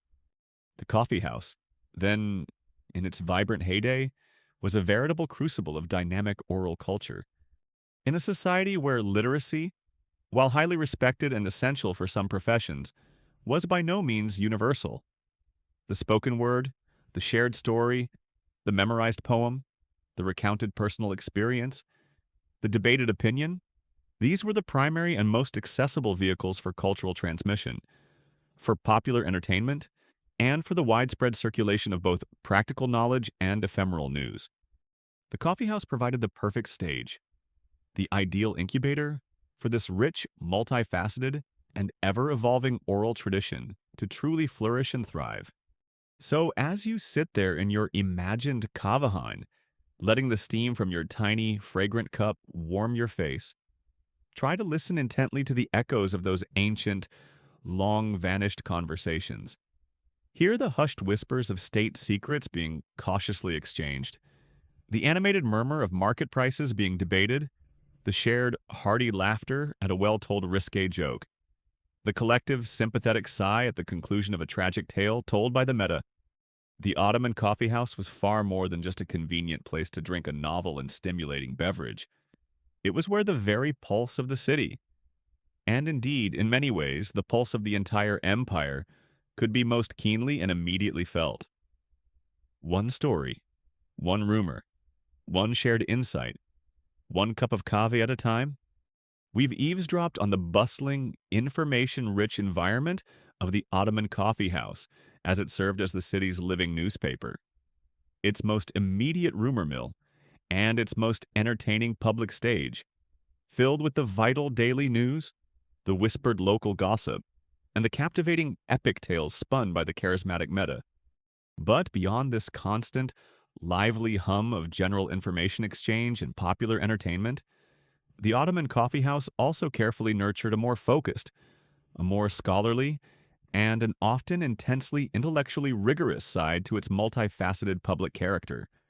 It was within these same smoke-filled, richly aromatic, and comfortably cushioned spaces that new ideas were not just casually shared, but were actively dissected, passionately debated, thoughtfully refined, and sometimes even thrillingly born. Indeed, as we've briefly touched upon in our sleepy explorations, coffee houses in the Ottoman world quickly earned the rather evocative and highly respectful nickname Mekteb-i Irfan. This resonant phrase can be loosely translated from the Arabic and Turkish as schools of knowledge, academies of culture, or even with a more mystical inflection, schools of gnosis or refined learning. This wasn't, of course, a formal educational institution in the way we might understand a madris, the traditional Islamic college with its set curricula, enrolled student body, formal examinations, and officially recognized degrees. Rather, the coffeehouse as a Mekteb-i Irfan represented a dynamic, wonderfully informal, and largely self-directed public environment for intellectual stimulation, for the convivial sharpening of wits against other keen minds, for the passionate and often eloquent exchange of accumulated learning, and for the sheer, unadulterated joy of sustained intellectual fellowship, all pleasantly lubricated and subtly energized by the dark, stimulating and thought-provoking nectar of coffee. So, who exactly were the students and teachers in these informal open-access academies of the everyday? They were, in fact, a remarkably diverse and often surprisingly eclectic group. You would certainly find formally educated ulama, the respected religious scholars, theologians, and jurists of the empire, perhaps taking a break from their official teaching duties in the nearby madrasas, and continuing their intricate discussions or preparing their next lectures in this more public, less hierarchical, and perhaps more intellectually freewheeling setting. Their students, the softas or madras pupils, would often accompany their masters or gather independently, eager to listen, to absorb complex arguments, to learn the art of scholarly debate, and perhaps occasionally, if they felt bold enough, to venture a carefully considered opinion or a pertinent question. But the rich intellectual life of the coffeehouse wasn't by any means confined to these formally trained religious scholars and their acolytes, literate merchants, many of whom possessed wide-ranging worldly experience, a practical knowledge of foreign lands and customs gleaned from their travels, and a shrewd understanding of human nature, often contributed unique and valuable perspectives to the discussions. Government officials and clerks, the katips of the imperial bureaucracy, many of whom were themselves highly educated in classical literature, history, Islamic law, and the intricate arts of rhetoric and calligraphy as essential parts of their professional training, would also engage in sophisticated discourse, sharing insights from the world of governance or simply enjoying a stimulating intellectual joust. Aspiring poets and writers, a common and cherished feature of Ottoman urban culture, naturally flocked to coffeehouses. Here, they could find an appreciative, discerning, and often quite critical audience for their latest compositions, eagerly hoping for constructive feedback, a spark of inspiration, or perhaps even to catch the benevolent ear of a potential wealthy patron who might support their artistic endeavors. And then, of course, there were simply the intellectually curious individuals from various other walks of life, men who possessed an unquenchable thirst for knowledge, a genuine love for stimulating conversation, and a desire to participate in the vibrant intellectual life of their city. And what a universe of topics could be explored over those tiny, steaming cups of kava. The air within the coffeehouse would often be thick with impassioned, yet usually civil debates on theology and religious law. Patrons might delve into the complex, multifaceted interpretations of specific verses from the Holy Quran, or passages from the Hadith, the traditions and sayings of the Prophet Muhammad. They might discuss the subtle distinctions and historical developments between the different established schools of Islamic jurisprudence madhabs, or analyze new and perhaps controversial legal rulings fatwas issued by prominent muftis or judges. Imagine, if you will, a sort of theological rap battle, but conducted with utmost reverence for the sacred texts, probably fewer sick burns, and just deeply considered, well-articulated, and meticulously referenced points about the profound nuances of divine revelation and legal precedents. Philosophy, or two, found a very welcome and stimulating home within the coffeehouse.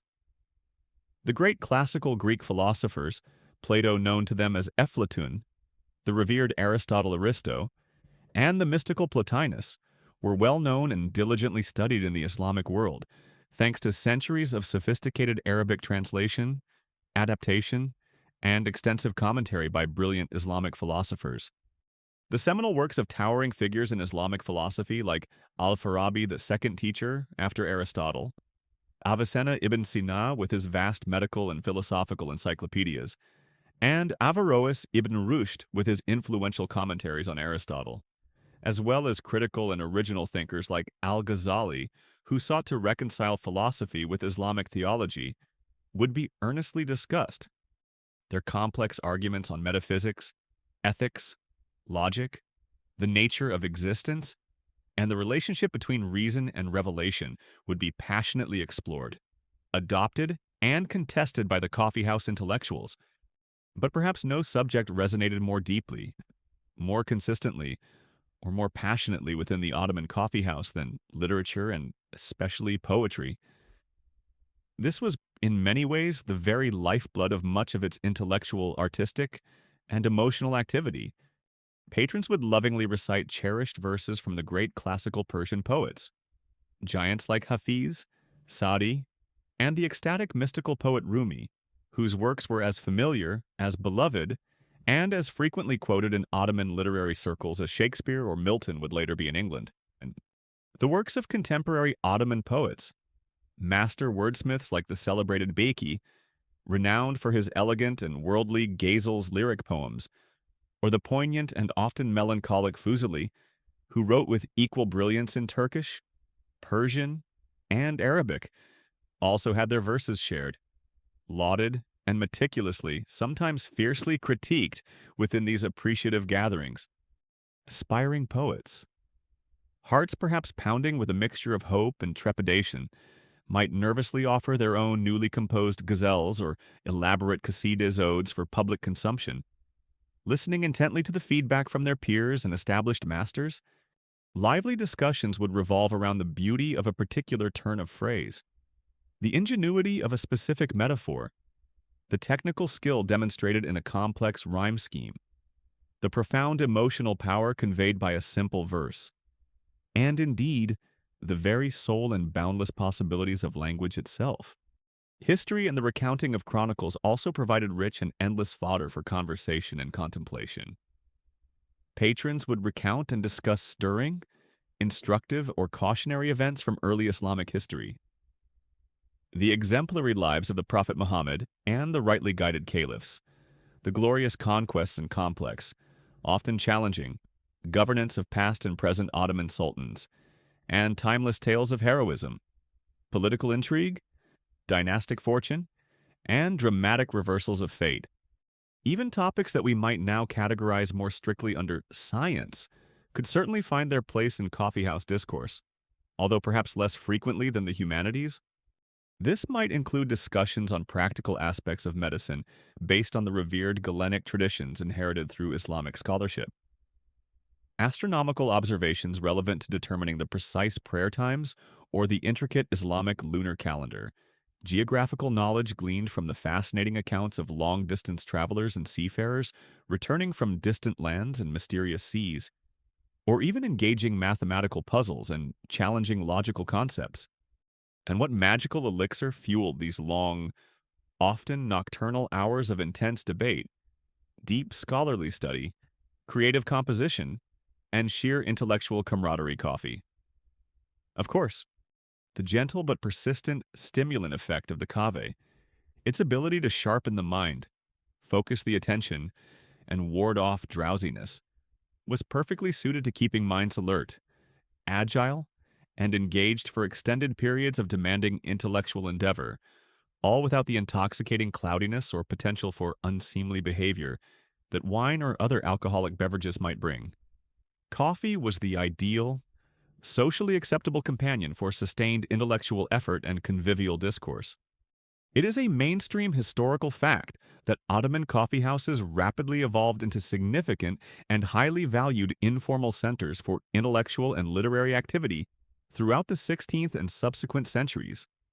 They provided an accessible and welcoming public space where scholars, students, poets, government officials, and other literate or intellectually curious individuals could gather to freely debate a wide range of religious, philosophical, and literary topics, to recite and critique poetry both classical and contemporary, to share breaking news and considered opinions, and to generally exchange knowledge and ideas, earning them contemporary descriptions from observers such as schools of knowledge or mektebi irfan. While the coffeehouse culture was predominantly oral, it wasn't entirely devoid of the presence and influence of written texts. It wouldn't have been at all uncommon for a scholar, a student, or an avid enthusiast to bring a valued book or a precious manuscript with them to the coffeehouse. Perhaps a beautifully calligraphed collection of poetry, a revered historical chronicle, a well-known treatise on Islamic law or philosophy, or even a new and controversial pamphlet. They might read selected passages aloud to illustrate a point in a debate, for others to perhaps copy if they were scribes, or simply for the communal appreciation and subsequent discussion of a particularly fine piece of writing. The written word, in this way, often served as a seed for further, richer, and more widespread spoken discourse. This wonderfully informal learning environment offered a valuable and often stimulating complement, and sometimes perhaps even a subtle, necessary counterpoint to the more rigidly structured and often dogmatic education offered in the formal madrasas or religious colleges of the time. Within the relatively free atmosphere of the coffeehouse, there was often a greater perceived freedom of expression, though. As always in any society, this freedom had its implicit and sometimes explicit societal and political limits. There was certainly a much wider exposure to a diverse range of viewpoints, professions, backgrounds, and life experiences than one might typically encounter within the more cloistered confines of a purely academic or strictly religious institution. It was, in essence, a lively and accessible form of continuing education for grown-ups, a dynamic lifelong learning center with much better, more comfortable seating than any classroom, and, theoretically at least, unlimited refills of intellectual inspiration, well, as many refills of actual coffee as you could comfortably afford. Anyway, for a quirky tidbit, some coffeehouses apparently developed such a strong reputation for specific kinds of intellectual discourse, or for attracting particular scholarly or artistic circles, that they might even have had a sort of informal resident scholar, or a particularly learned, eloquent, and respected patron whose opinions were eagerly sought after, or who would regularly hold court on certain days of the week, guiding discussions on specific topics of theology, poetry, history, or philosophy, much like a revered public intellectual or an influential salon host in later European contexts. And aspiring poets, as mentioned, definitely use the coffee houses as a crucial, if sometimes daunting, proving ground, a place to test fly their new verses on a live, discerning, and often quite vocally critical audience before daring to seek more formal patronage or wider, more permanent dissemination of their work. Now, the actual extent to which truly heterodox religious opinions, genuinely radical philosophical ideas, or overtly subversive political critiques could be openly and safely discussed within the very public and often closely watched forum of Ottoman coffee houses without attracting the unwelcome attention and potential swift retribution from state or religious authorities, versus a more common and perhaps prudent tendency towards reinforcing mainstream scholarly orthodoxies or officially sanctioned political viewpoints, likely fluctuated considerably. This would depend heavily on the specific coffeehouse's known clientele and its general reputation, its physical location within the city, some districts being more closely monitored than others, the ever-present vigilance of local informers and government spies, and, most importantly, the prevailing political, social, and religious climate of that particular time under a specific sultan or grand vizier. Freedom of speech, as always, had its often unspoken but very real limits. You might wander into a 16th century Ottoman coffeehouse expecting just a quiet, contemplative cup of coffee to clear your head after a long day, and instead find yourself irresistibly drawn into a passionate, 3-hour-long debate about the complex metaphysical implications of Al-Ghazali's critique of Avicennan philosophy, or the precise rules governing the correct rhyme scheme for a tragic lament Mercier.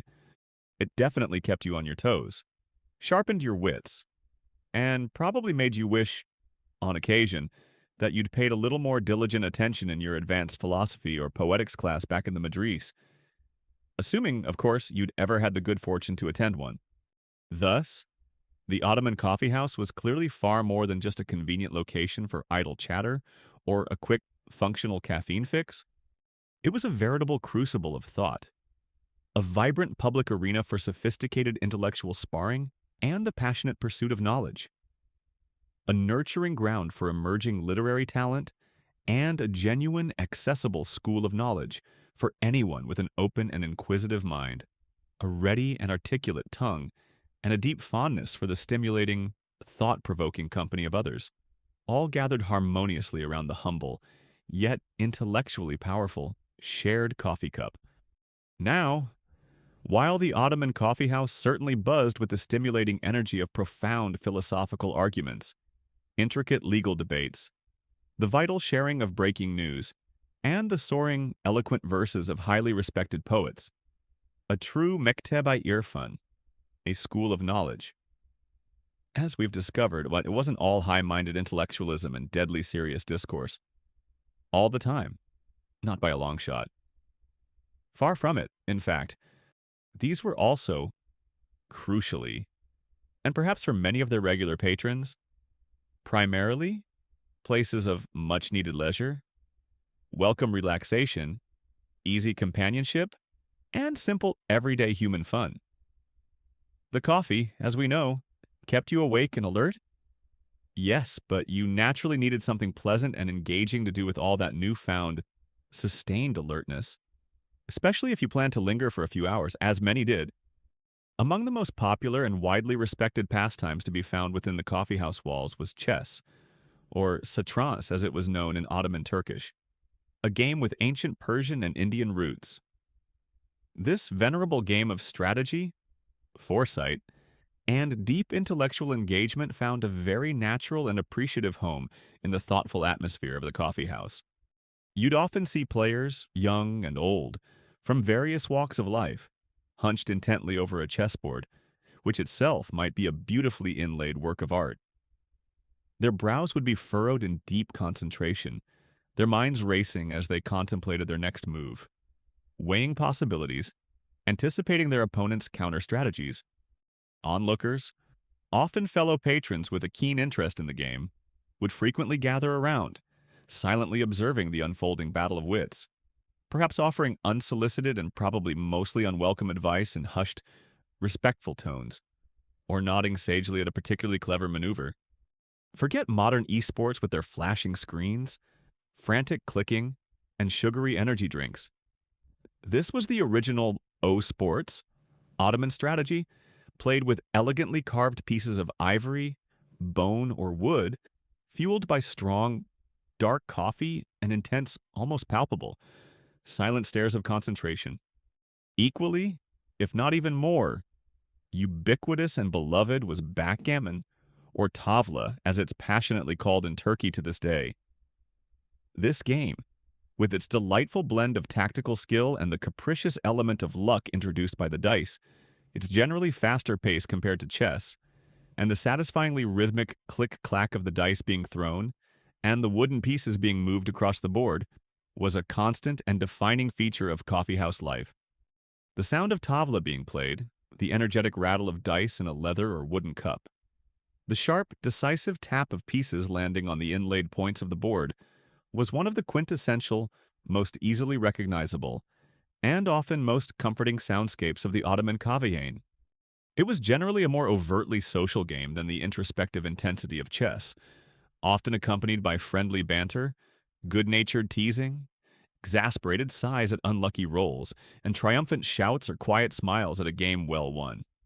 That distinctive, almost hypnotic click-clack of backgammon dice being cast and pieces being moved was perhaps the original ASMR trigger for many an Ottoman gentleman.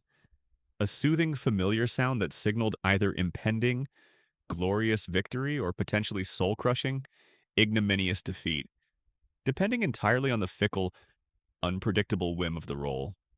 You might also see patrons engaged in quieter, more contemplative board games like Mangala, which is one of the many fascinating variants of the ancient seed capturing and counting game that has been played across Africa, the Middle East, and Asia for millennia, known by hundreds of different names. With its relatively simple rules but surprisingly deep strategic possibilities, requiring careful planning and calculation, it was another excellent way to pleasantly while away the hours in good company, sharing a pot of coffee and a thoughtful contest of wits. The presence of playing cards in Ottoman coffeehouses is a little more ambiguous, especially for the very earliest establishments of the mid-16th century, though decks of playing cards were certainly known in the wider Mamluk and Mediterranean world at the time, and likely began to filter into Ottoman society through trade and cultural contact. However, card games, unlike chess or backgammon, which were often viewed as respectable pastimes that sharpened the mind, frequently carried a stronger and more persistent association with gambling, which was religiously prescribed. Thus, if card games were played, they were often done so more discreetly, perhaps in a quieter corner or a back room, and were generally viewed with more suspicion by religious authorities and moralists, making them less openly or universally a feature of coffeehouse leisure than the more accepted board games. And then, of course, there was the ever-popular meta, the professional storyteller, whom we've previously encountered as a vital conduit for news and cultural narratives, but who was, first and foremost, a master entertainer. Imagine the coffeehouse patrons, their daily work perhaps done, their minds possibly weary of serious debate or the intricacies of commerce, settling back expectantly onto their comfortable cushions as the meta takes his accustomed place. Perhaps on a slightly raised platform or simply in a cleared space in the center of the room. He wouldn't just recount dry facts or simple anecdotes. He would weave magic with his words, transporting his eager audience to other times and other worlds, to legendary battles fought by ancient heroes, to enchanted gardens where lovers met in secret, to the opulent and intrigue-filled courts of long-dead caliphs and shahs, or into the midst of hilarious village squabbles and the cunning tricks of folk heroes. His voice would rise and fall with the drama of the narrative. His facial expressions would shift to embody a dozen different characters. His simple wooden staff would, in the collective imagination of his audience, become a hero's gleaming sword, a king's mighty scepter, or a lover's plaintive lute. For an hour, or two, or sometimes even 3. The coffeehouse would be his grand theater, and his audience would be utterly spellbound, their cups of coffee growing cold and forgotten as they hung on his every word, every gesture. This was escapism at its finest, a shared imaginative journey fueled by a single captivating voice. Similarly, while poetry, as we've seen, was often a subject of intense literary critique and scholarly discussion in the coffeehouses, it was also frequently recited purely for pleasure, for the inherent beauty of the words themselves, for the delightful music of the language, for the profound or subtle emotions that a well-crafted verse could evoke. Patrons themselves, if they had a talent for it, might share their own light-hearted or romantic poems, not necessarily for rigorous critical dissection, but simply to express a feeling, to entertain their friends, or to celebrate a fleeting moment of inspiration or camaraderie. The coffeehouse thus became a living, breathing anthology of verse, both classical and contemporary, and as time went on, particularly from the 17th century onwards, though its roots may be earlier, another uniquely Ottoman form of popular entertainment became inextricably linked with the coffeehouse, especially in the lively evenings and particularly during the festive Mundkienamai, communal nights of Ramadan, the Kargos, and Hasivat shadow puppet theater. Though its true golden age was arguably a bit later. From the 17th to the 19th centuries, its origins and early appearances can certainly be traced to this formative period of coffeehouse culture. Picture a translucent screen, perhaps made of fine, oiled linen or specially treated camel skin, stretched taut across a wooden frame, and backlit by the flickering, warm glow of an oil lamp. Behind this screen, skilled puppeteers would expertly manipulate intricately jointed, colorfully painted, and often humorously exaggerated leather puppets, bringing to life the comedic, frequently satirical, and sometimes rather risque adventures of its two main, beloved stock characters, Karagos, the uneducated, impulsive, boisterous, but ultimately shrewd and good-hearted common man, and Hatzivat, his more educated, articulate, somewhat pedantic, and often exasperated friend and foil. Their witty dialogues, full of puns and wordplay, their slapstick antics, and their often pointed, thinly veiled social commentary on current events, local personalities, or human foibles in general, much of which was cleverly improvised by the puppeteers, provided endless amusement and knowing laughter for the coffeehouse audiences.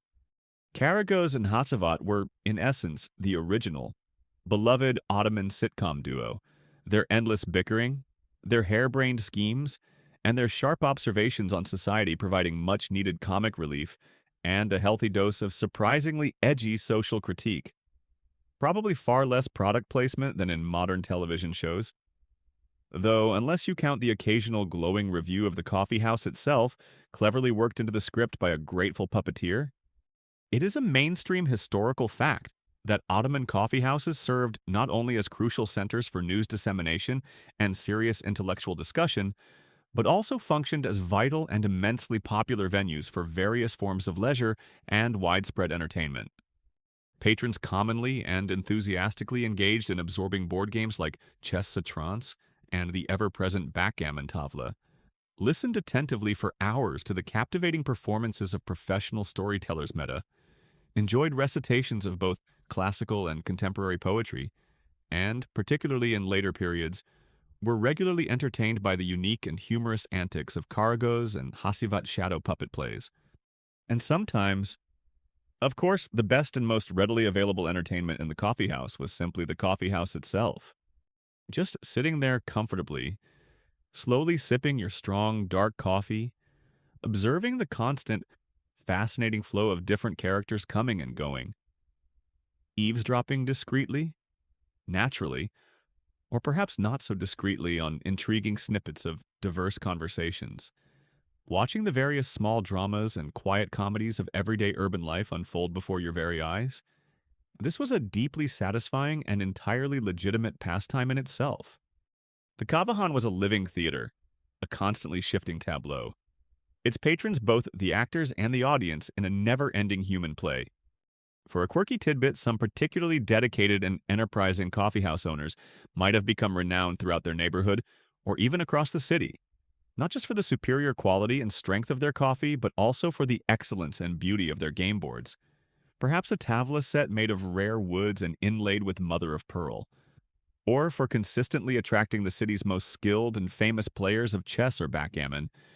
Their establishment could thus evolve into a sort of informal local championship venue or a specialist club, where reputations were made and just as quickly lost over a fiercely contested game, and where aspiring young players came to observe, learn from, and perhaps one day challenge the acknowledged masters. And, as one might expect, where passions ran high, contemporary accounts suggest that arguments over a disputed move in chess or an unexpectedly unlucky dice roll in backgammon could also, on occasion, get quite heated and vocal, sometimes requiring the Kvetsi himself, the respected owner of the establishment, to step in and act as a firm but fair peacemaker. Now, the precise timeline for the widespread adoption and full popularization of certain more elaborate or specialized forms of entertainment within Ottoman coffeehouses, such as the fully developed Karagoz shadow puppet plays with their complete cast of stock characters and traditional musical accompaniment, or specific genres of live musical performance beyond simple poetic recitation, and how these entertainments significantly varied between different types of coffeehouses in major urban centers like Istanbul versus those in smaller provincial towns or rural areas, is still being meticulously pieced together by cultural historians from often fragmentary and scattered textual references, surviving artistic depictions, and the few extant performance scripts or musical notations. The full entertainment package evolved over time? So, you can see that the Ottoman coffeehouse was far from being a monolithic institution, dedicated purely to serious intellectual pursuits or the anxious consumption of news. It was a wonderfully multifaceted space where the mind could certainly be sharpened by rigorous debate and new information. Yes, but also where the spirit could be undeniably lightened and refreshed by a good, engaging story, a clever, well-timed joke, a skillfully played game of chance or strategy, or simply the profound, unadulterated pleasure of good, easy company and a perfectly brewed cup of coffee. It was an institution that clearly understood and catered to the deep human need for both mental stimulation and comforting solace, for both serious intellectual engagement and lighthearted, playful escape from the everyday. So, you're deeply immersed in the leisurely pursuits of the Kavahan, perhaps locked in a silent, intense battle of wits over an inlaid chessboard, your mind racing several moves ahead. Or maybe you're just idly listening with half an ear to the soothing, rhythmic click-clack of backgammon dice from a nearby table and the distant, mesmerizing murmur of a storyteller's captivating voice weaving its ancient magic through the smoky air. Amidst all this delightful diversion, this relaxed, unbuttoned sociability, and the constant, stimulating hum of 100 overlapping conversations, there was always one central, pivotal figure, one calm, or sometimes, perhaps not so calm, orchestrator of this daily symphony of caffeine, companionship, and culture, the Kvetsi. He was the coffee maker, the master of the brew, the proprietor of the space, and in many ways, the often unsung but absolutely essential hero behind every fragrant, invigorating, and perfectly served cup. The Kvetsi wasn't just a 16th century Ottoman equivalent of a modern barista, simply dispensing a pre-programmed beverage with a polite smile. In most cases, especially in the earlier and smaller, more intimate establishments that first dotted the urban landscape of cities like Istanbul, the Kvetsi was very often the owner, the founder, the manager, and the chief operator, the heart and soul of his coffeehouse. His individual skill in preparing the coffee, his unique personality, his business acumen, and his ability to cultivate a welcoming atmosphere were all absolutely central to his coffeehouse's reputation, its enduring popularity, and indeed, its very survival in a competitive market. Becoming a respected Kvetsi was not just a job, it was to take on a recognized and often rather esteemed profession within the bustling, complex social and economic fabric of the Ottoman city. His day, you can imagine, likely started long before the first sleepy patrons began to shuffle in at dawn. Perhaps with the crucial and highly skilled task of selecting and roasting the green coffee beans if he didn't purchase them already expertly roasted from a specialist supplier. Roasting, as we've touched upon, was a delicate operation, requiring a keen, experienced sense of timing, temperature, and aroma to coax out the desired complex flavors from the raw beans without scorching or underdeveloping them. Then came the equally important task of grinding. In many coffee houses, this was still a laborious process undertaken with a large, often beautifully crafted brass or stone handmill, or in humbler, smaller places, perhaps still with a sturdy mortar and pestle, to achieve that famously fine, almost flour-like powder that was considered essential for the perfect brew.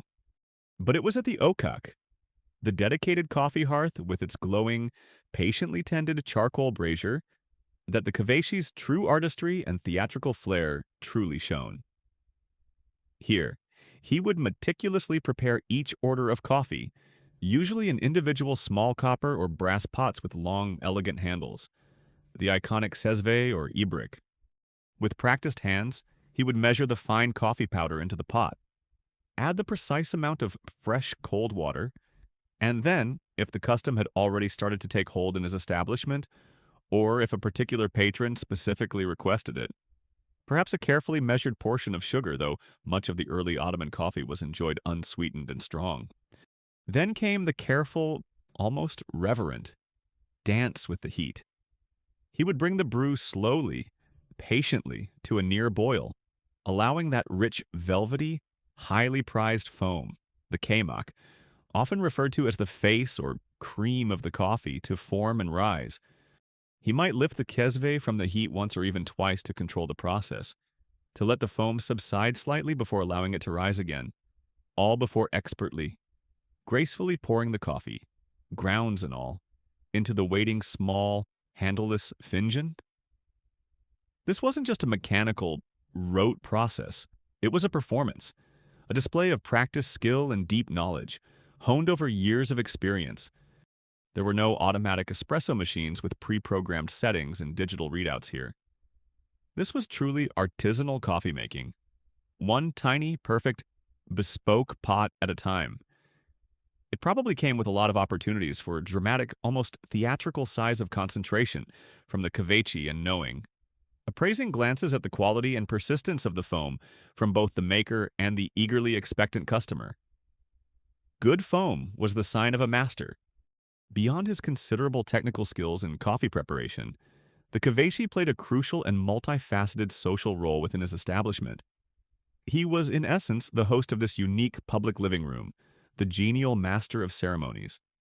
He would likely know his regular patrons by name, understand their preferred strength or style of coffee, be familiar with their favorite seat or their usual companions, and perhaps even be privy to their personal stories, their daily triumphs, and their quiet troubles.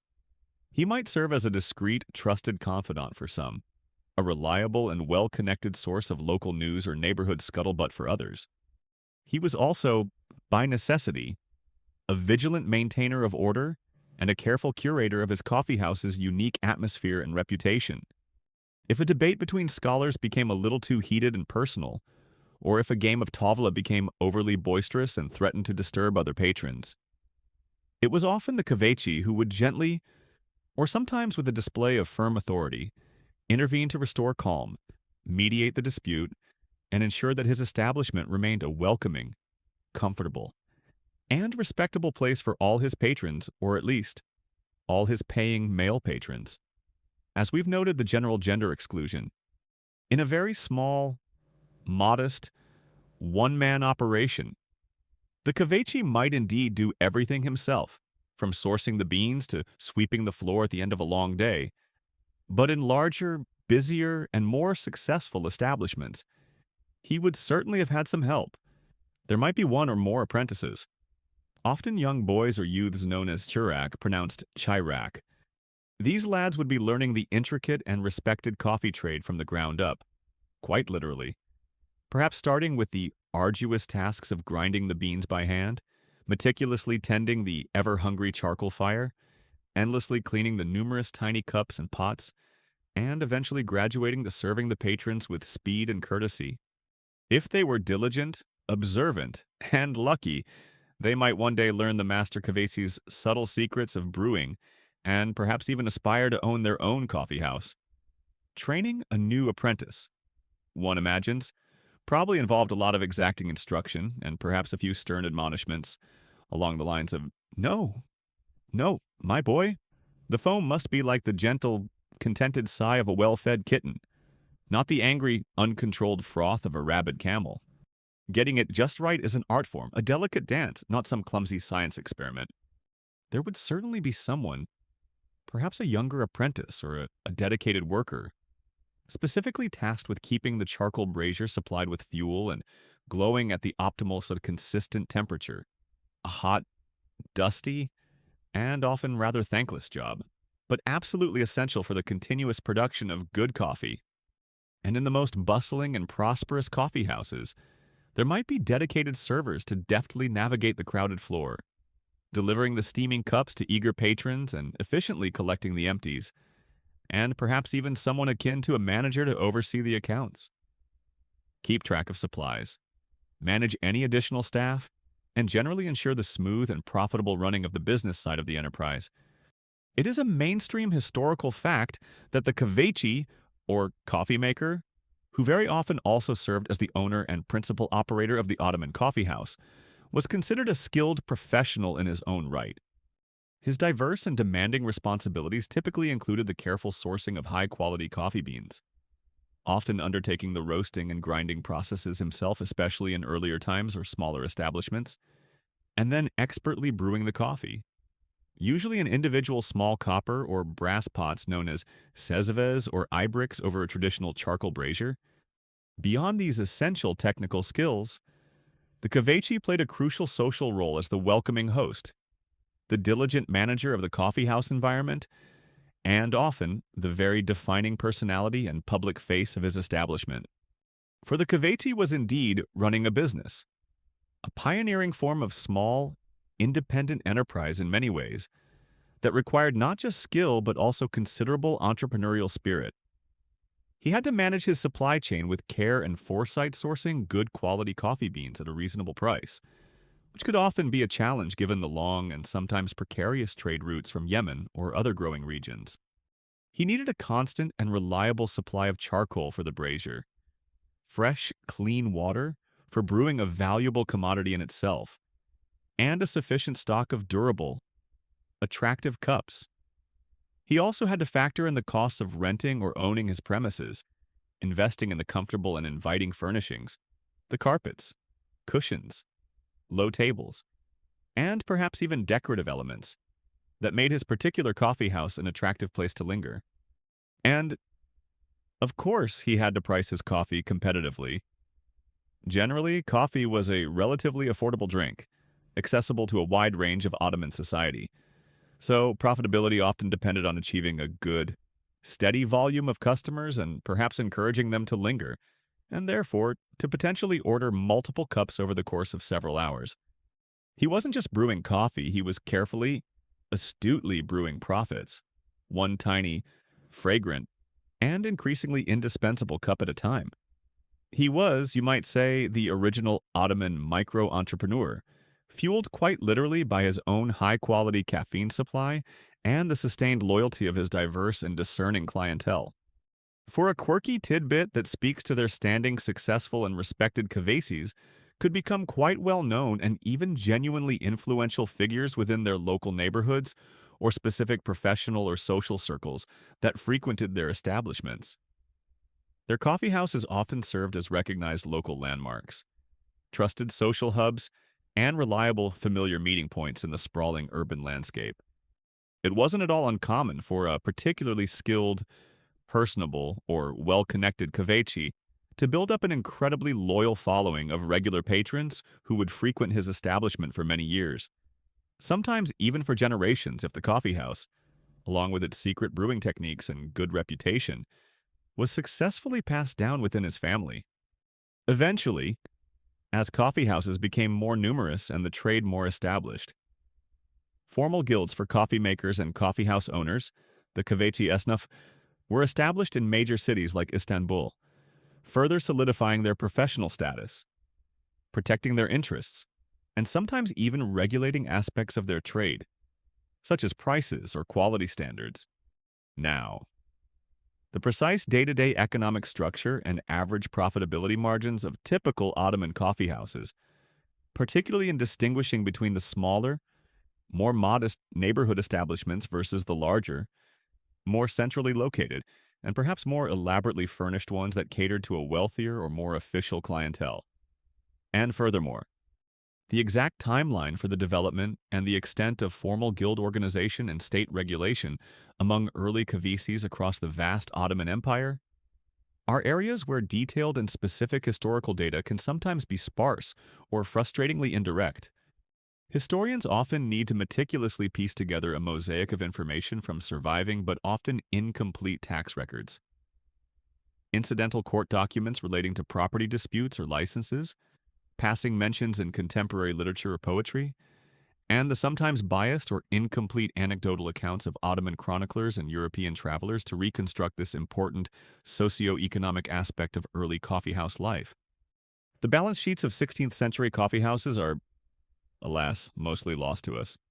So, the next time you find yourself enjoying a carefully crafted coffee from your favorite modern barista, perhaps in a bustling cafe filled with the murmur of conversation and the clatter of keyboards, spare a sleepy, appreciative thought for their distant 16th century Ottoman predecessor, the hardworking and skillful Kavichi. He was far more than just a simple server of a hot, caffeinated beverage. He was an artisan, a shrewd businessman, often a pillar of his community, a patient and welcoming host, and the quiet, indispensable, and often charismatic engine room of that entire vibrant, chattering, game-playing, news-sharing, idea-generating universe that was the Ottoman coffeehouse. His skill, his dedication, and his welcoming presence truly made it all possible. Section 10. Our esteemed Kahveci, the skilled artisan and welcoming host whom we got to know in the last section, diligently brewed his fragrant coffee day in and day out, and his diverse patrons contentedly sipped, played their engaging games, and exchanged their endless stream of stories, news, and ideas, all within the comforting, aromatic fug of his unique establishment. However, as wonderfully idyllic, intellectually stimulating, and socially vital as this scene might seem to us now, looking back through the gentle haze of history, not everyone in the 16th century Ottoman world, particularly those individuals firmly entrenched in positions of religious authority or holding the reins of political power, viewed the rapid rise of these newfangled public coffeehouses and the increasing, almost obsessive popularity of this dark, energizing, and thought-provoking beverage with such benign approval or sleepy, uncritical contentment. In fact, almost from their very inception, both coffee itself and the coffeehouses that served it found themselves steeping in rather hot water. Metaphorically speaking, with certain powerful, vocal, and deeply conservative elements of Ottoman society. It's a tale as old as time itself. Really, a recurring theme throughout human history. Anything genuinely new, anything that rapidly gains widespread popularity and begins to subtly or overtly change established social habits, often breeds a degree of suspicion, anxiety, and sometimes outright hostility among traditionalists, moral guardians, and those whose primary task it is to maintain the existing social and political order. And coffee, with its undeniably foreign origins from distant Yemen and Ethiopia, its noticeable psychoactive properties, however mild and generally pleasant they might be, and the unprecedented, somewhat uncontrollable new social spaces it was actively creating, was certainly no exception to this well-worn historical rule. Trouble, it seemed, was brewing right alongside the kava. The most significant and persistent early challenges to coffee and coffeehouses came from certain influential religious circles. Conservative members of the ulema, the learned body of Islamic scholars, theologians, and jurists who interpreted and upheld religious law began to raise serious public questions about the fundamental permissibility of coffee consumption under the tenets of Islam. The core of their often heated debate revolved around a crucial legal and theological question. Could coffee be classified as a musker, an intoxicant alcohol? Specifically, wine or khamr was explicitly and unequivocally forbidden haram in the Quran. And the pressing question for these scholars was whether coffee, with its undeniable ability to stimulate the mind, subtly alter mood, promote extended wakefulness, and sometimes induce a state of mild euphoria or heightened talkativeness, fell into a similar prohibited category. Some hardline clerics and jurists argued passionately that yes, indeed, it did. They contended that any substance that altered one's natural state of mind or body, even if it didn't cause the same kind of obvious debilitating inebriation as wine, should be considered suspect, if not outright forbidden by a precautionary interpretation of Islamic principles. They worried that coffee's stimulating effect was somehow unnatural, potentially leading to excessive talkativeness, unseemly giddiness or frivolity, a dangerous loosening of inhibitions, and perhaps most critically, a culpable neglect of essential religious duties such as the 5 daily prayers, fasting, or charitable works. They fretted that these new, alluring coffee houses were rapidly turning pious, hardworking, and God-fearing men into chatty, idle cafe loiterers who, horror of horrors, would rather sit around debating poetry for hours on end than perform their pre-prayer ablutions with focused punctuality and sincere devotion. Furthermore, these new public gathering places, the coffee houses themselves, were often viewed with deep moral suspicion by these same conservative elements. They were sometimes labeled with the derogatory term malahai, which generally referred to places of illicit or frivolous entertainment, dens of idle amusement and worldly distractions that were believed to draw men away from their proper productive work, their familial responsibilities, and, most importantly, their solemn religious obligations. Unfavorable comparisons were inevitably drawn to taverns, which served the forbidden alcohol and were unequivocally condemned in religious discourse as centers of vice, sin, and social degradation. Were coffee houses, some stern voices asked with genuine alarm, simply a more sober but no less morally pernicious and socially distracting version of the forbidden and reviled wine shop? Of course, on the other side of this intense theological and social debate were other, often equally respected and learned scholars, and notably, as we have seen, many influential Sufi mystics. They vehemently and eloquently defended coffee, arguing strenuously that it was certainly not an intoxicant in the same category or with the same harmful effects as alcohol. It did not. They pointed out cloud judgment, lead to shameful or uncontrolled behavior, or impair one's ability to distinguish right from wrong. On the contrary, they consistently emphasized coffee's well-established and highly valued benefits, particularly its unique ability to promote wakefulness, mental clarity, and sustained focus, all of which were considered invaluable aids for those engaged in the late-night prayer, intensive religious study, prolonged meditation, or demanding scholarly research, the very reasons, in fact, that the Sufis themselves had first embraced and championed the beverage centuries earlier.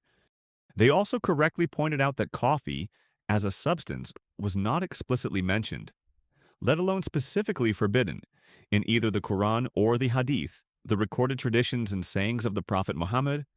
Thus, to arbitrarily declare it haram without clear textual basis was, in their well-argued view, an unwarranted and overly zealous extension of religious prohibition.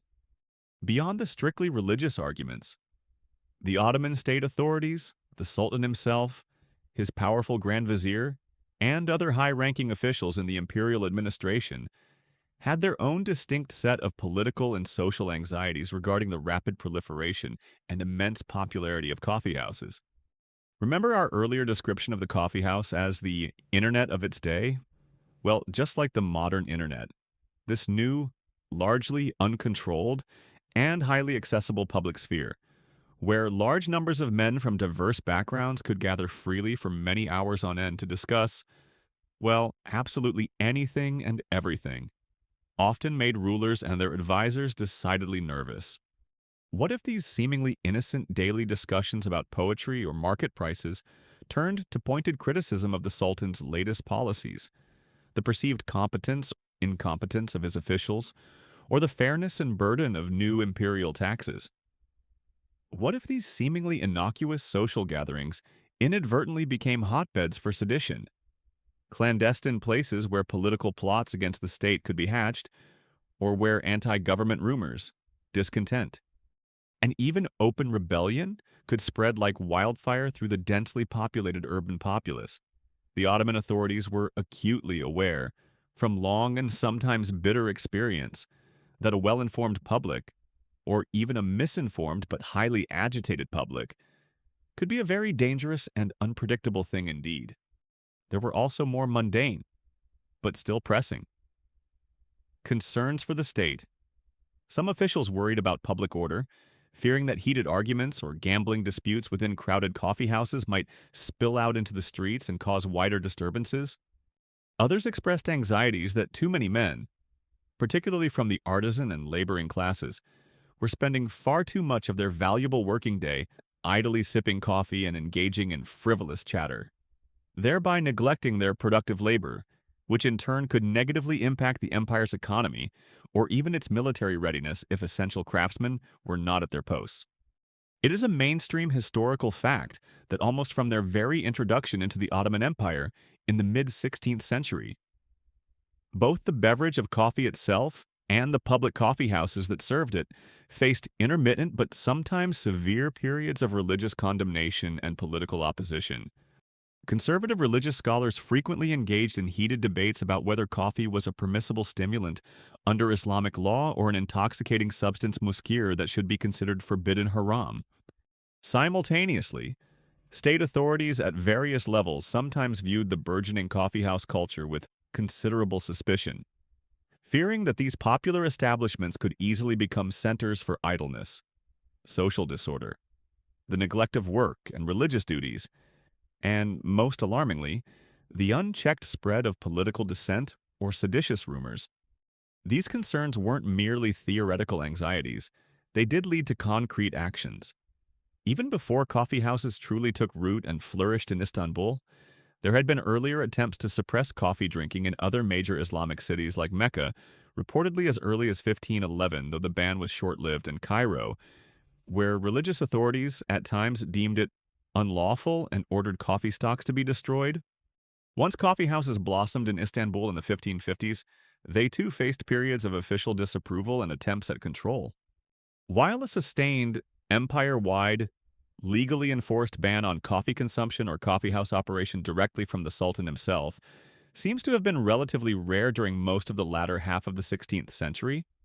Indeed, some sultans of this period, like Selim II, who reigned from 1566 to 1574, were reportedly quite fond of coffee themselves, which likely provided a degree of top-down protection for the beverage and its purveyors.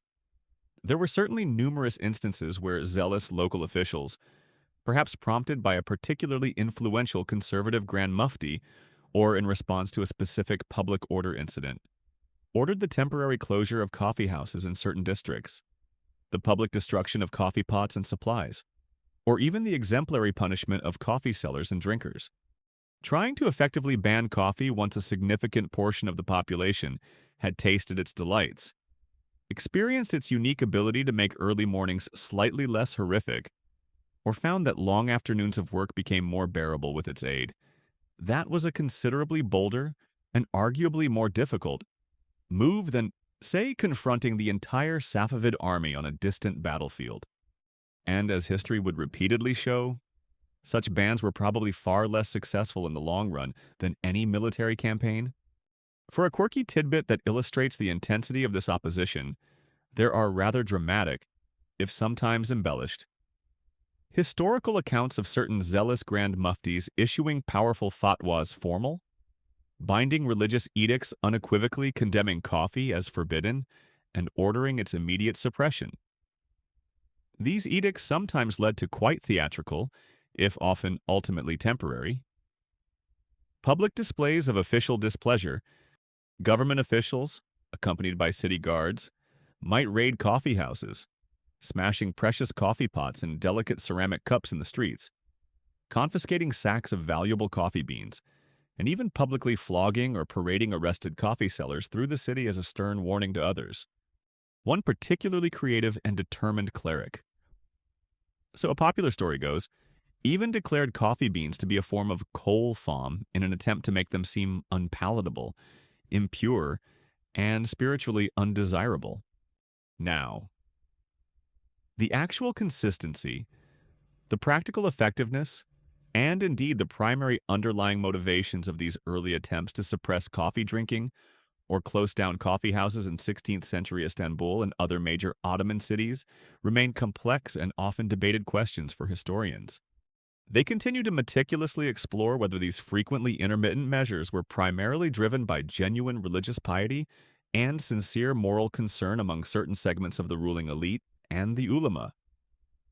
By pragmatic political expediency aimed at controlling public discourse and preempting potential civil unrest, or perhaps by more amorphous social anxieties about rapidly changing urban lifestyles and the perceived erosion of traditional social controls, with the available evidence often drawn from conflicting contemporary Ottoman sources.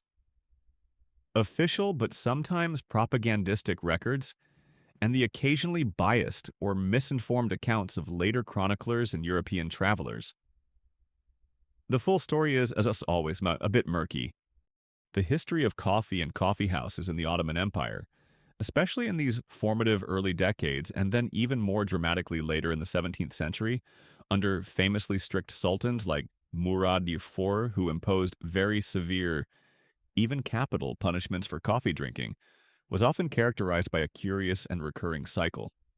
This cycle typically involved the growing popularity of coffee and coffee houses, leading to increased official concern and conservative backlash, followed by attempts at suppression or outright bans. These bans, however, were often notoriously difficult to enforce effectively due to widespread public demand and the sheer number of establishments. Coffee drinking would simply go underground, with people brewing it discreetly in their homes, in private gardens, or in clandestine pop-up locations. Eventually, the political or social pressure would ease. A new sultan or grand vizier with a more tolerant view might come to power. The ban would be quietly lifted or simply fall into disuse, and coffee houses would resurface and proliferate once more, often with renewed vigor and even greater popularity, until, of course, the next wave of official anxiety or moral panic prompted a new round of condemnations and closures. The Ottoman authorities even recognized the inherent difficulty of outright prohibition. Sometimes, rather than attempting a full ban, they would resort to sending spies and informers into the coffee houses to listen to conversations, monitor activities, and report back to the palace on any seditious talk or undesirable behavior.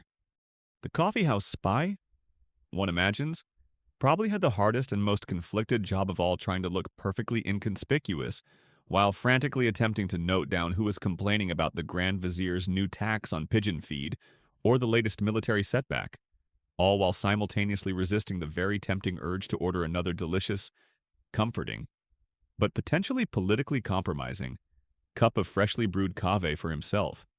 So, while the coffee house was undoubtedly a place of great comfort, intellectual ferment, lively entertainment, and vital social connection for its countless patrons, it was also, from its very beginning, a site of considerable tension, a contested and often controversial space where new social habits and emerging forms of public discourse frequently clashed with old traditions.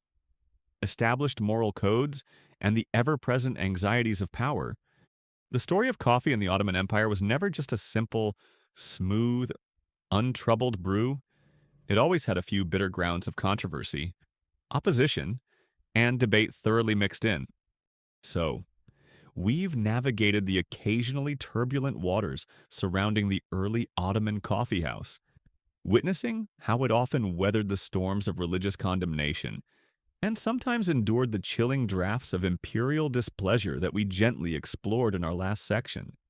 Yet, despite these recurring controversies and periodic official crackdowns, the Kavahan, with its undeniable social gravity, its unique and captivating atmosphere, and its increasingly central role in the daily rhythm of Ottoman urban life, was far too vibrant, too fascinating, and too culturally significant a phenomenon to escape the keen observation and creative impulses of contemporary Ottoman artists and writers. They, too, were irresistibly drawn to its steamy, aromatic, and endlessly conversation-filled depths, eager to capture its multifaceted essence on meticulously prepared paper and lustrous, polished parchment. One of the most visually enchanting and historically informative ways we can still glimpse into these long-vanished worlds of early Ottoman coffeehouses is through the exquisite and highly refined tradition of Ottoman miniature painting. These were typically not large-scale wall murals or grand easel paintings in the Western sense, but rather incredibly detailed, richly colored, and often jewel-like illustrations.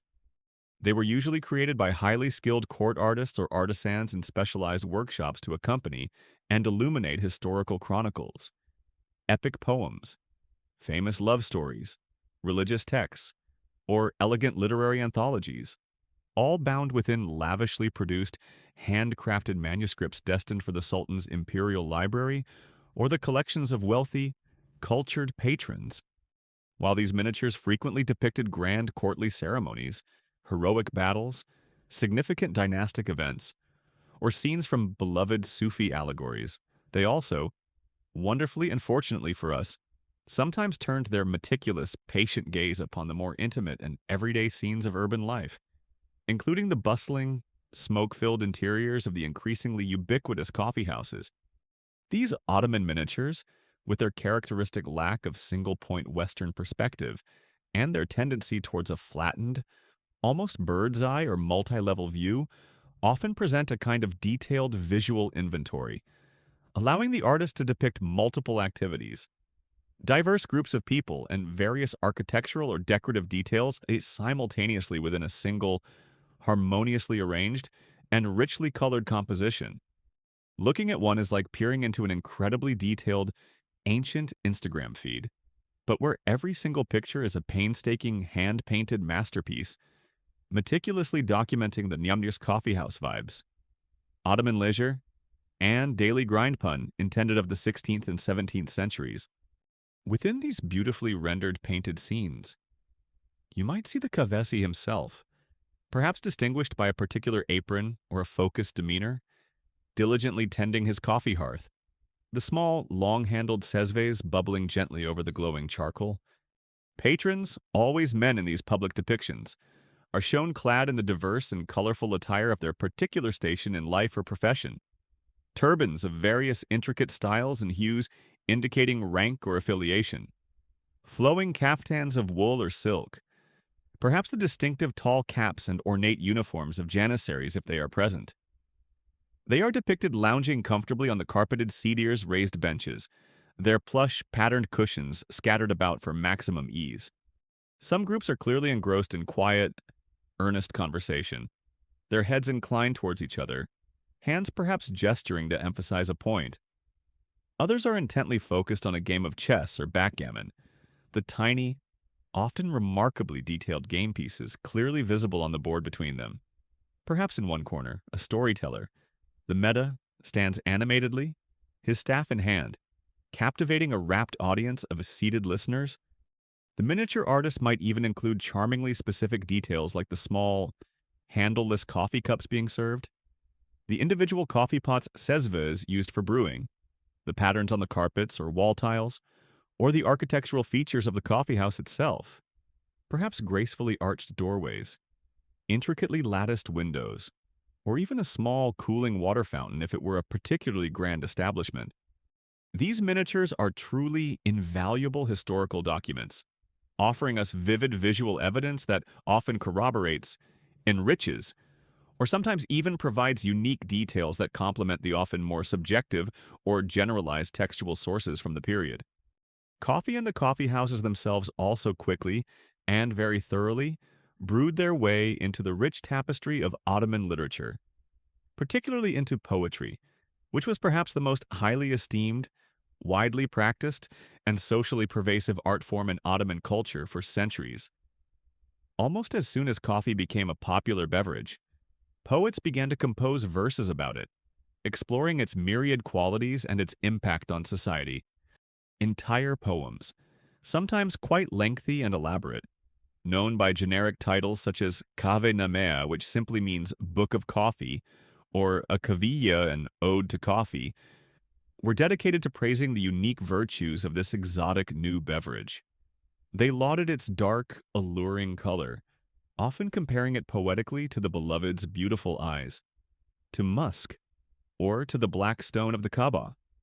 They rhapsodized about its rich, intoxicating aroma, its miraculous ability to dispel sleep and sharpen the intellect for study or prayer, and its crucial role in fostering warm fellowship, stimulating conversation, and witty repartee.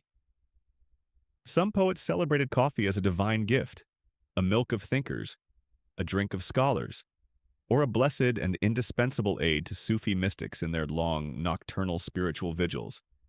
Conversely, as one might expect in a society that so valued satire and social commentary, there was also a significant body of satirical verse that humorously lampooned certain coffeehouse types or perceived excesses.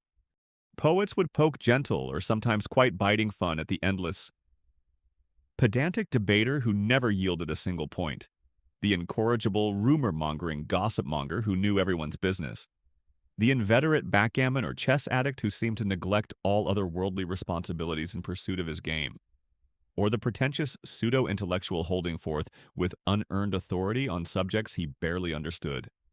And during those unfortunate, often lamented periods when coffeehouses were officially banned or forcibly suppressed by the authorities, as we discussed, poets would frequently compose mournful elegies, expressing a deep, almost physical longing for the return of these beloved social hubs and, of course, for the taste, aroma, and stimulating comfort of coffee itself.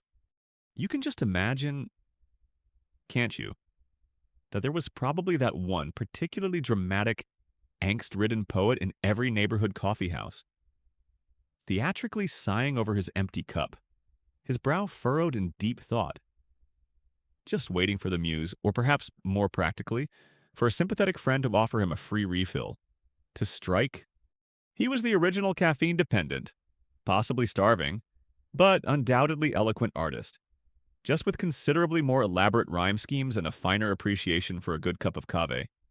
It is a mainstream historical fact that Ottoman miniature paintings, particularly from the 16th century onwards as coffeehouses became more established, frequently included detailed and lively depictions of coffeehouse interiors and the diverse social activities of their patrons. These visual records provide invaluable insights into the material culture, social dynamics, and daily life associated with these important institutions. Concurrently, coffee and coffeehouses rapidly became prominent and recurring themes in Ottoman literature of all genres, with poets composing extensive odes, elegies, and satires about them, and with chroniclers, scholars, and travelers diligently describing their social customs and cultural significance, all reflecting their growing and undeniable importance in Ottoman society. In prose literature as well, the coffeehouse made a significant and lasting mark. Ottoman chroniclers and historians of the period, such as the great 17th century scholar Khatib Çelebi or the historian Ibrahim Peçevi, often described in their works the initial rise and rapid spread of coffeehouses, their typical social functions, the kinds of people who frequented them, and, importantly, the recurring controversies, theological debates, and official anxieties that often surrounded them. Their contemporary accounts, while sometimes reflecting their own personal biases or political leanings, provide crucial insights into how these institutions were perceived by Ottoman intellectuals themselves. Then, of course, there were the often fascinated, sometimes perplexed, and occasionally critical accounts penned by European travelers, diplomats, merchants, and adventurers who visited Istanbul and other major Ottoman cities during this period. These outsiders frequently recorded their vivid impressions of Ottoman coffeehouses in their letters, journals, and published travelogues. They often remarked on the generally quiet, contemplative, and orderly atmosphere they observed within so very different from the often loud, boisterous, and alcohol-fueled European taverns they were more accustomed to. They noted the intensity and seriousness of the conversations they witnessed, even if they couldn't always understand the language. They described the unfamiliar customs of coffee preparation and consumption, the small cups, the strong, dark brew, and they frequently commented, sometimes with a touch of bewilderment or even disapproval, on the sheer amount of time Ottoman men seemed to happily spend in these establishments, seemingly just talking and sipping coffee. Some of these European travelers were utterly baffled by the sight of scores of grown men sitting around for hours upon hours, just conversing quietly and drinking tiny cups of a bitter black and unsweetened liquid. They were probably thinking, where's the ale, where's the wine? Where's the inevitable brawl or the bawdy singing? Clearly, many of them hadn't yet discovered, or perhaps couldn't yet appreciate, the subtle but profound joys of a 3-hour-long theological debate or a deeply engrossing game of chess, all fueled by pure, unadulterated caffeine and the pleasure of good, stimulating company.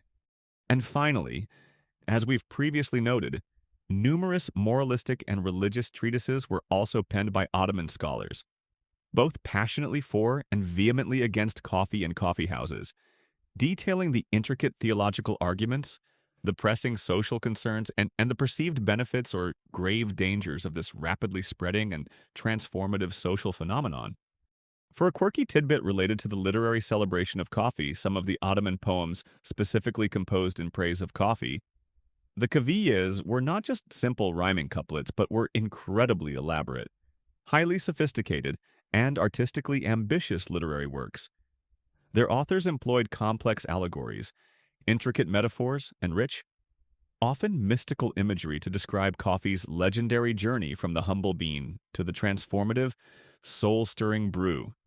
They poetically detailed its perceived effects on the human mind, body, and spirit, and extolled its esteemed and vital role in Sufi meditative practices or in fostering learned, witty, and refined social intercourse. These poems effectively elevated the simple, dark coffee cup and its potent contents to a subject worthy of the highest artistic endeavor and the deepest philosophical reflection, sometimes even personifying coffee itself as a beautiful, dark-eyed, somewhat mysterious, or even capricious beloved who held her devotees in thrall. Together, these diverse artistic and literary sources from the period paint a rich, colorful, if sometimes admittedly incomplete and occasionally contradictory, picture of Ottoman coffeehouse life.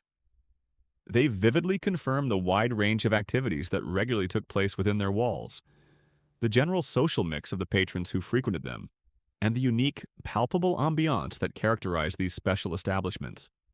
They also powerfully reveal the contemporary attitudes towards them, the widespread admiration and genuine enthusiasm they inspired in many, but also the deep anxieties, moral condemnations, and political suspicions that this new and influential institution often provoked among others.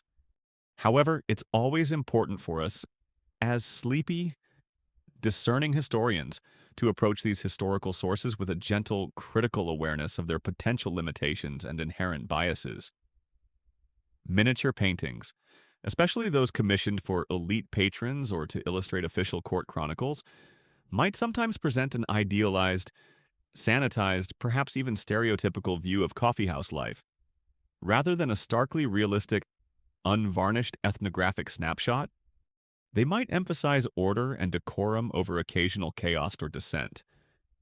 Similarly, literary accounts, whether penned by Ottoman insiders or curious foreign observers, are inevitably colored and shaped by the author's own personal perspectives, their social position, their intended audience, and their specific literary or political aims.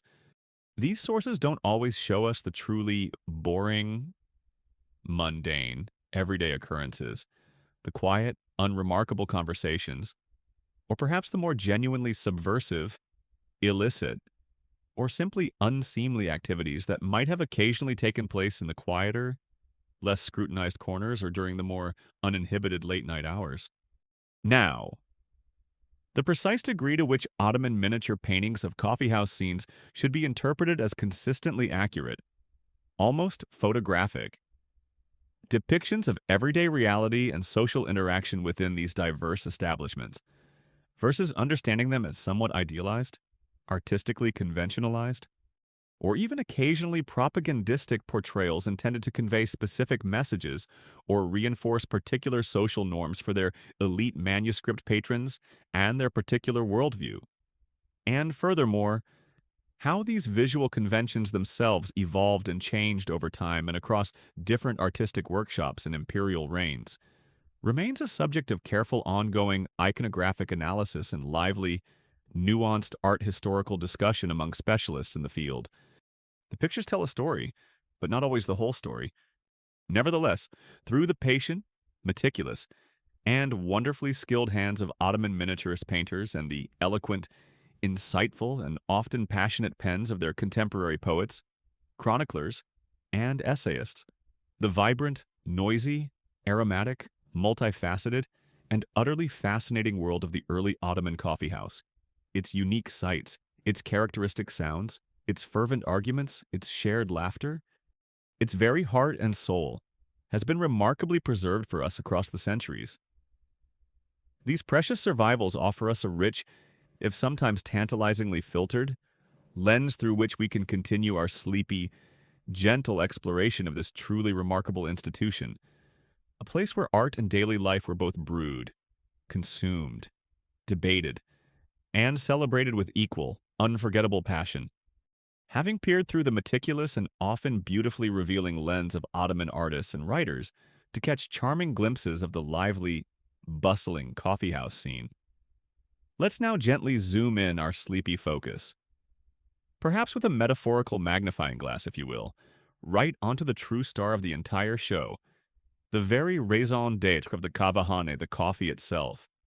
This potent black nectar, this revered wine of Islam, this stimulating milk of thinkers and chess players, as it was sometimes poetically and affectionately called. What was it actually like to drink? How was this unique? Dark and intensely aromatic brew, the very heart and soul of the Ottoman coffeehouse, so meticulously prepared by the Kavichi and so reverently savored by his devoted patrons day after day. As we now know from our gentle meanderings through its history, the journey to that perfect cup began with those carefully selected green coffee beans, which were then painstakingly roasted, often to a deep, rich, dark hue, a process that miraculously released those incredible, complex, and utterly captivating aromas that would soon define the coffeehouse itself. Then came the crucial and laborious task of grinding, transforming the now brittle and fragrant roasted beans into an exceptionally fine, almost flour-like powder. This precious perfumed dust, the concentrated essence of the bean, was the fundamental ingredient from which all the subsequent magic would be brewed. The classic method of preparation, the one which we now often globally recognize as Turkish coffee, but which was simply known as kahve coffee to the Ottomans, centered around a special, rather elegant little pot. This was the kezve pronounced jezve, or an ibrick in some regional terminologies and languages, typically crafted from beaten copper or brass, distinguished by its characteristically wide base which allowed for stable heating, a narrower neck designed to help develop the foam, a prominent, gracefully shaped pouring spout, and a long, straight handle, often made of wood to insulate against the heat. Into this kezve, the Kavetsi would first place the very finely ground coffee powder. Then fresh, usually cold, water would be added in a precise ratio.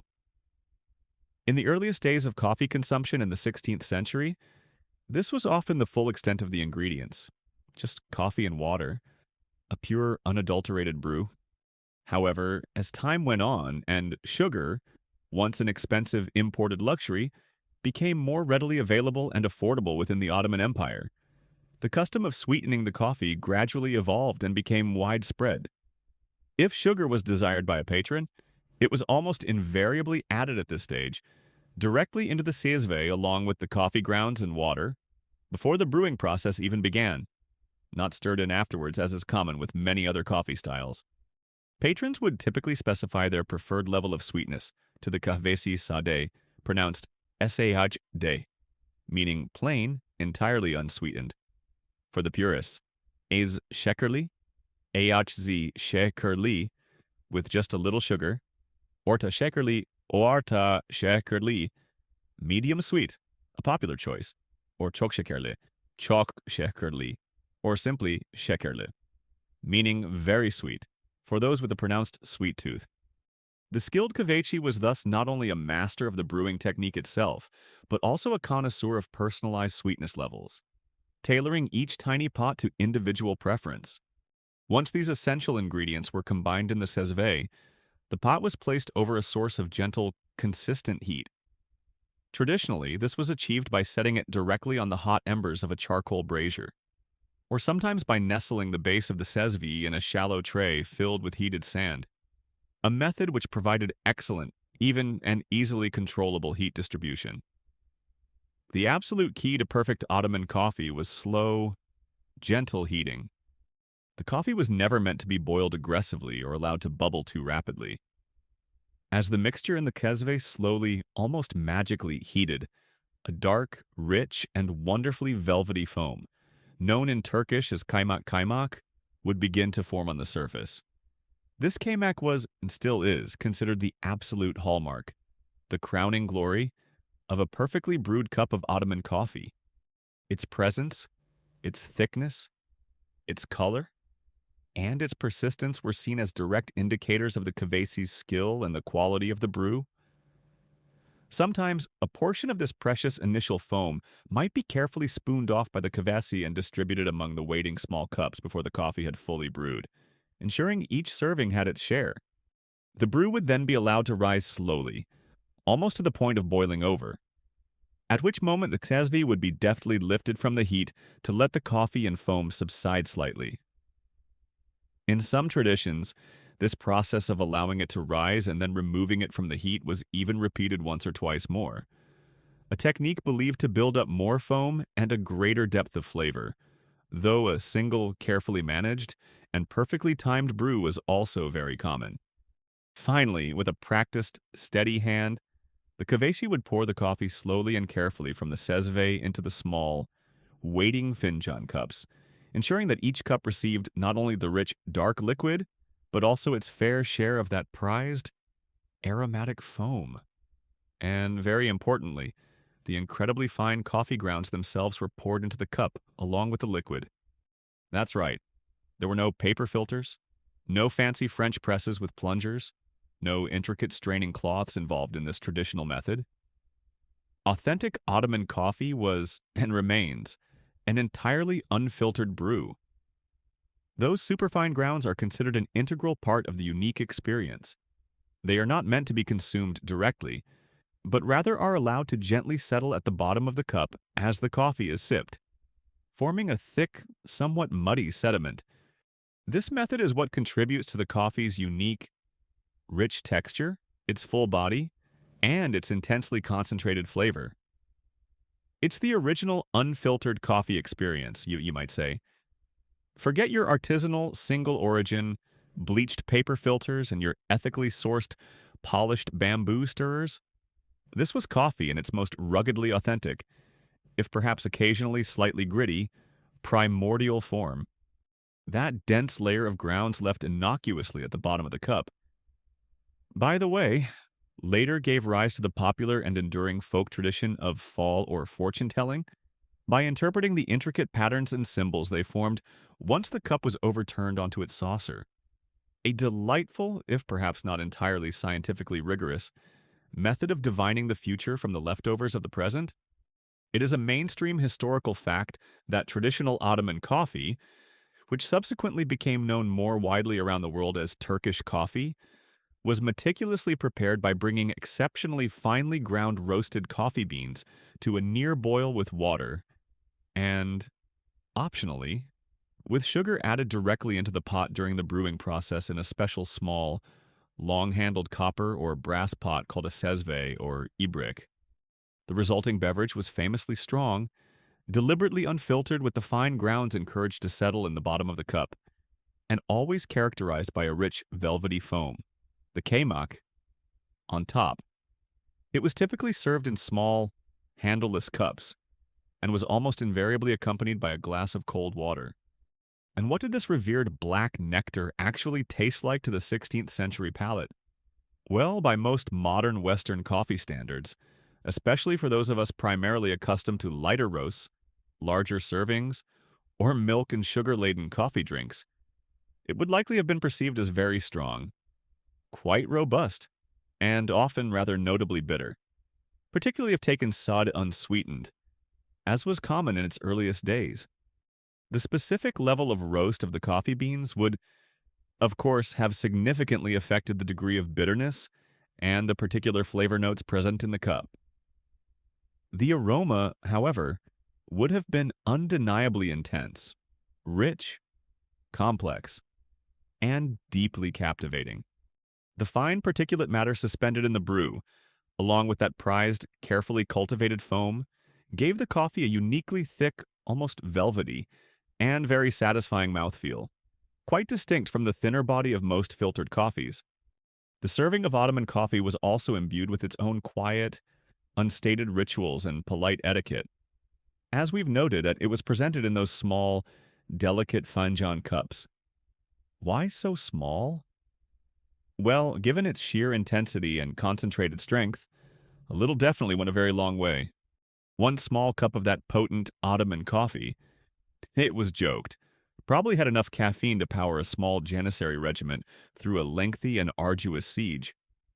Or at the very least, through a very long and mentally taxing afternoon of backgammon, political debate, and poetry recitation in their favorite coffeehouse. Often, the cup would be served on a small, decorative tray, sometimes with a delicate metal lid, or zarf, covering the cup to keep it piping hot for longer and to preserve its precious aroma until the very last moment. And almost invariably, as a crucial accompaniment, a cup of Ottoman coffee would be served with a glass of fresh, cold water. The primary purpose of this water was not, as some might assume, to dilute the strong coffee, but rather to cleanse the palate before taking the first sip. This allowed the drinker to fully appreciate the coffee's complex flavors and aromas without interference from any lingering tastes from previous food or drink. The water could also be sipped after finishing the coffee to refresh the mouth or to gently rinse away any remaining coffee sediment. The water was like the essential opening act and the indispensable palate cleanser for the main, eagerly anticipated event performing in that tiny, potent cup.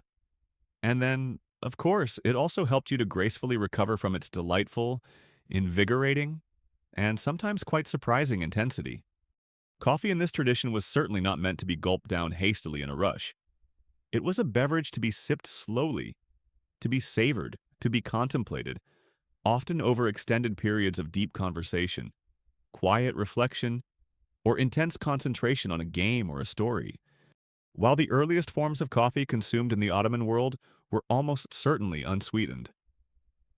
The practice of adding sugar directly into the sezva during the brewing process became increasingly common and refined as sugar itself became more widely available and affordable within the empire due to changing global trade patterns and, eventually, some domestic cultivation efforts.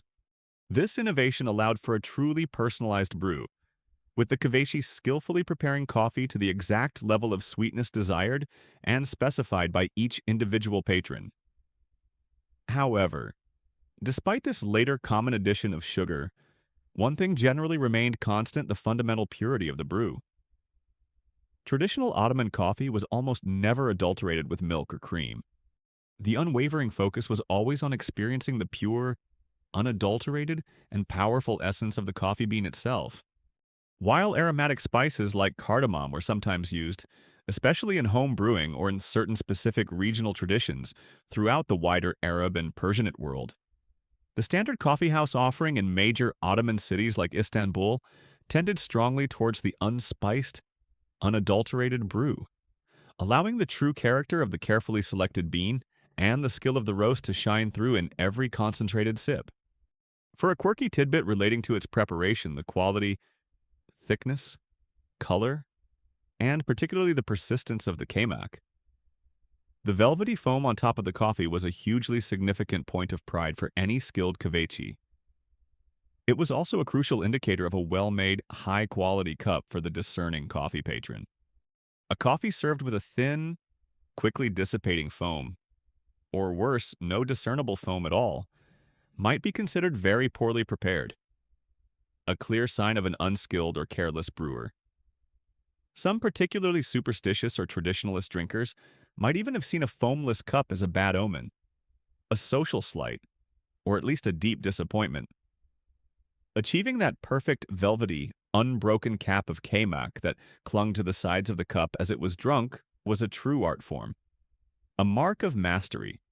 Now, the precise historical moment and the specific socio-economic or complex cultural influences that led to the widespread adoption and eventual standardization of adding sugar directly into the sezvi during the actual brewing process of Ottoman coffee, thereby transforming it from what was initially a predominantly bitter, starkly unsweetened beverage into one with multiple, clearly defined, and commonly accepted levels of sweetness. Each with its own name is not definitively pinpointed in easily accessible historical records. It most likely evolved quite gradually throughout the later 16th, 17th, and 18th centuries, a shift closely linked with the increasing availability and steadily decreasing cost of sugar within the vast Ottoman Empire due to evolving global trade patterns and expanding domestic sugar cultivation efforts in certain provinces. The sweetening of Ottoman coffee was a slow, delicious creep. This carefully prepared, intensely strong, wonderfully foamy, and deliberately unfiltered black nectar, always served with its dutiful accompanying glass of water, and its implicit, unspoken invitation to slow down, to linger, and to truly savor the moment, was therefore far more than just a simple source of caffeine for the Ottomans. It was a true cultural artifact, meticulously contained within a tiny cup, a miniature daily ritual, a powerful social lubricant, and the warm, aromatic, beating heart of every single Ottoman coffeehouse. This potent, dark, and wonderfully foamy cave, with its unique, meticulous rituals of preparation and the vibrant, indispensable social hubs it so effortlessly and rapidly created, was far too intriguing, too stimulating, and too culturally significant a phenomenon to remain solely an Ottoman pleasure, confined forever within the vast, sprawling boundaries of the Sultan's well-policed domains. No, like any truly great idea, or indeed any truly compelling and habit-forming beverage, it was absolutely destined to travel, to cross borders, to find new devotees in new lands. Soon, curious eyes and eventually adventurous, curious palates from the kingdoms and republics of the West began to peer with increasing interest into the steamy, aromatic, and conversation-filled interiors of the Ottoman Coffeehouse. And so, the humble coffee bean itself, along with the revolutionary concept of the public coffeehouse as a social institution, began a new, momentous, and ultimately world-altering journey westward, carried on the currents of trade, diplomacy, and intellectual curiosity. The very first seeds of this significant westward flow of coffee culture were planted by those intrepid European travelers, scholarly diplomats, enterprising merchants, and inquisitive gentlemen on their grand tours who journeyed to the great cities and bustling ports of the Ottoman Empire, particularly to Istanbul, Cairo, Aleppo, and Damascus.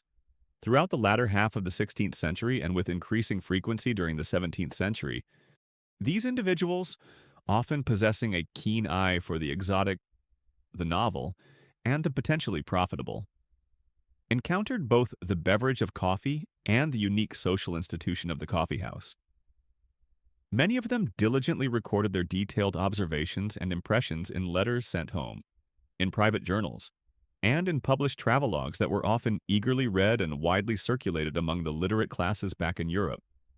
Pioneering figures like the Italian nobleman and ethnographer Pietro della Valle, who traveled extensively in the East in the early 1600s and provided detailed descriptions of coffee drinking, or the English writer and traveler George Sandys, whose accounts also shed light on Ottoman customs, or later, the French traveler Jean de Thévenot, all describe this strange, dark, and often bitter black water. They thought they meticulously noted its careful preparation, its perceived effects on the mind and body, both good and sometimes, in their view, ill, and these peculiar public establishments where Ottoman men would apparently sit for hours upon hours on end, leisurely sipping the dark liquid from tiny cups, engaging in animated conversation, playing quiet games, or listening intently to storytellers. Their accounts, as you can imagine, were often a curious mixture of genuine fascination, bemusement, cultural misunderstanding, and sometimes even a frisson of moral suspicion. Some probably described it in their letters home to their perplexed families as a most curious and somewhat alarming Saracen beverage, black as soot and as bitter as gall, which nevertheless hath the remarkable property of making men strangely wakeful, exceedingly loquacious, and prone to endless and often quite incomprehensible discourse on matters of little import. Health and safety warnings regarding the dangers of excessive sociability and late-night philosophizing were probably pending, no doubt in some quarters. Through these returning travelers, and perhaps more importantly and consistently, through the extensive, well-established maritime trade networks that linked the powerful Ottoman Empire with the various European states, particularly with the influential Maritime Republic of Venice, which had long served as Europe's primary window onto the Levant, coffee beans themselves began to arrive in Europe. At first, this was in very small, precious quantities, often towards the very end of the 16th century, and with increasing momentum in the early decades of the 17th century. Initially, coffee was frequently sold by apothecaries and herbalists, viewed primarily as an exotic new medicinal substance, purported by some to cure a wonderfully wide and optimistic range of ailments, from headaches, drowsiness, and indigestion to gout and even kidney stones. But gradually, its undeniable appeal as a social beverage, as a pleasant, non-alcoholic stimulant that sharpened the wits and enlivened conversation, began to be recognized, first perhaps in exclusive, wealthy, and worldly intellectual circles, and then with gathering speed, more broadly, more. And with the arrival of the bean itself came the revolutionary idea of creating a dedicated public place in which to properly prepare and consume it. Venice, with its unparalleled and centuries-old trade links to the Eastern Mediterranean, is often credited by historians with hosting Europe's very first coffeehouses. While some accounts suggest the earliest, perhaps more informal, coffee-selling establishments might have opened there around 1629, most historical sources place the first formally recognized Venetian café closer to the year 1645. From Italy, the coffeehouse idea, along with the coffee beans themselves, rapidly began to spread across the continent.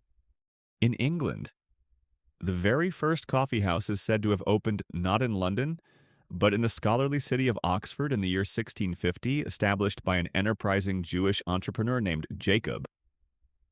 Just 2 short years later, in 1652, London got its own first dedicated coffeehouse, located in St. Michael's Alley, Cornhill. This pioneering establishment was opened by a man named Pasqua Rosé, who was reportedly the Greek or Armenian servant of a prominent English Levant merchant named Daniel Edwards.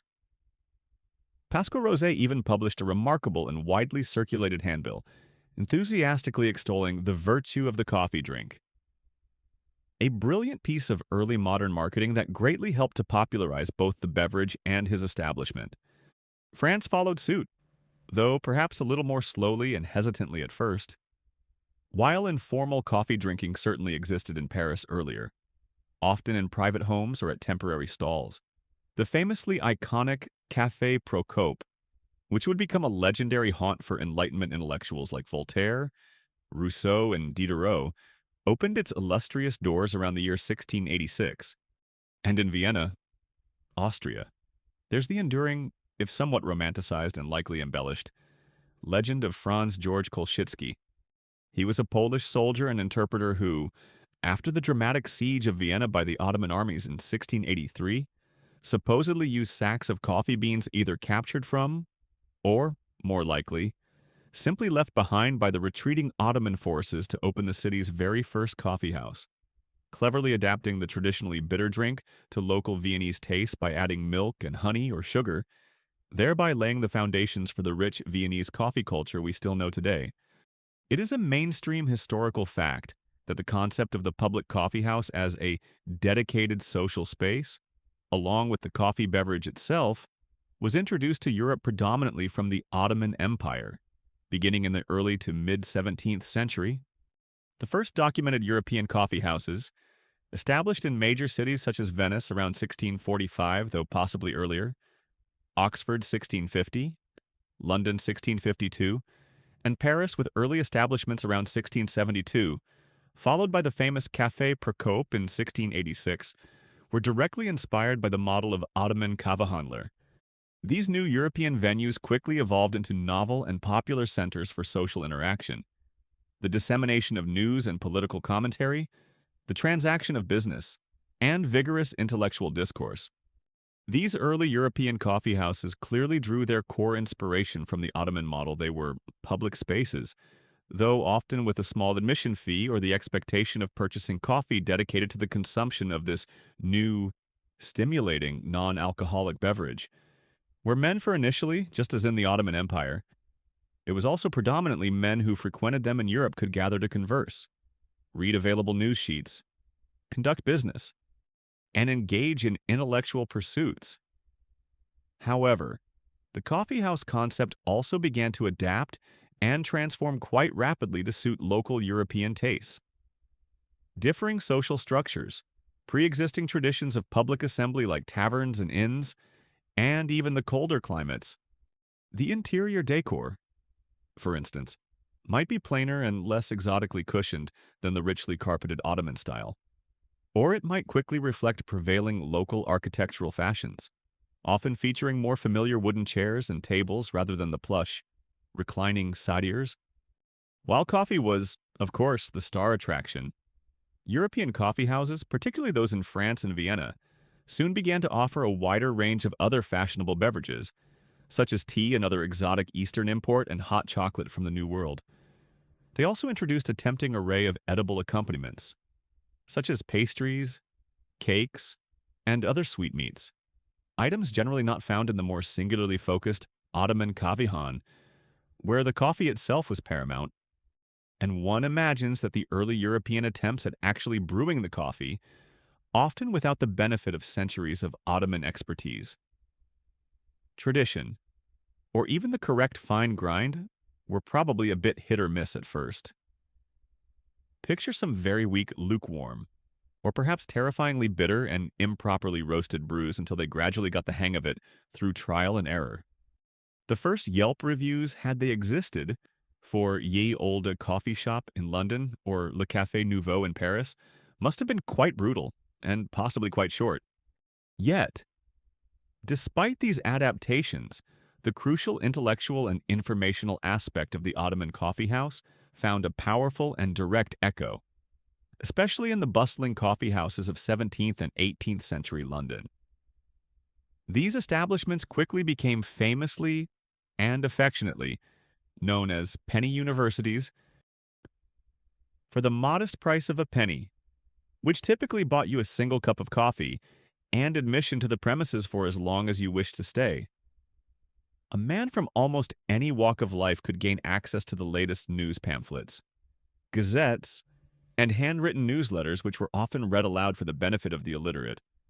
He could engage in learned and often passionate conversation on topics ranging from science, politics and religion to literature, finance, and overseas exploration.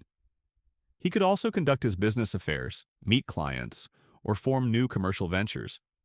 Specific coffee houses in London even became closely associated with particular professions, political factions, or intellectual pursuits, for instance. Lloyd's Coffee House, famously, became the cradle of the global insurance market, evolving into Lloyd's of London. Will's Coffee House was a haunt for poets and wits like Dryden and Pope. Jonathan's and Garraway's were centers for stockbrokers. This vibrant intellectual ferment, this democratic and affordable access to information and vigorous debate, was a clear and direct legacy of those schools of knowledge. The Mektebi Irfan, that had first flourished in the Kavahanlar of Istanbul, Cairo, and Damascus. For a quirky tidbit that highlights the initial marketing efforts, Pasqua Rosé, the enterprising individual who, as we mentioned, opened one of London's very first coffee houses in 1652 in St. Michael's Alley, Cornhill, published and widely distributed a remarkable handbill, an early form of printed advertisement or flyer which was grandly titled The Virtue of the Coffee Drink.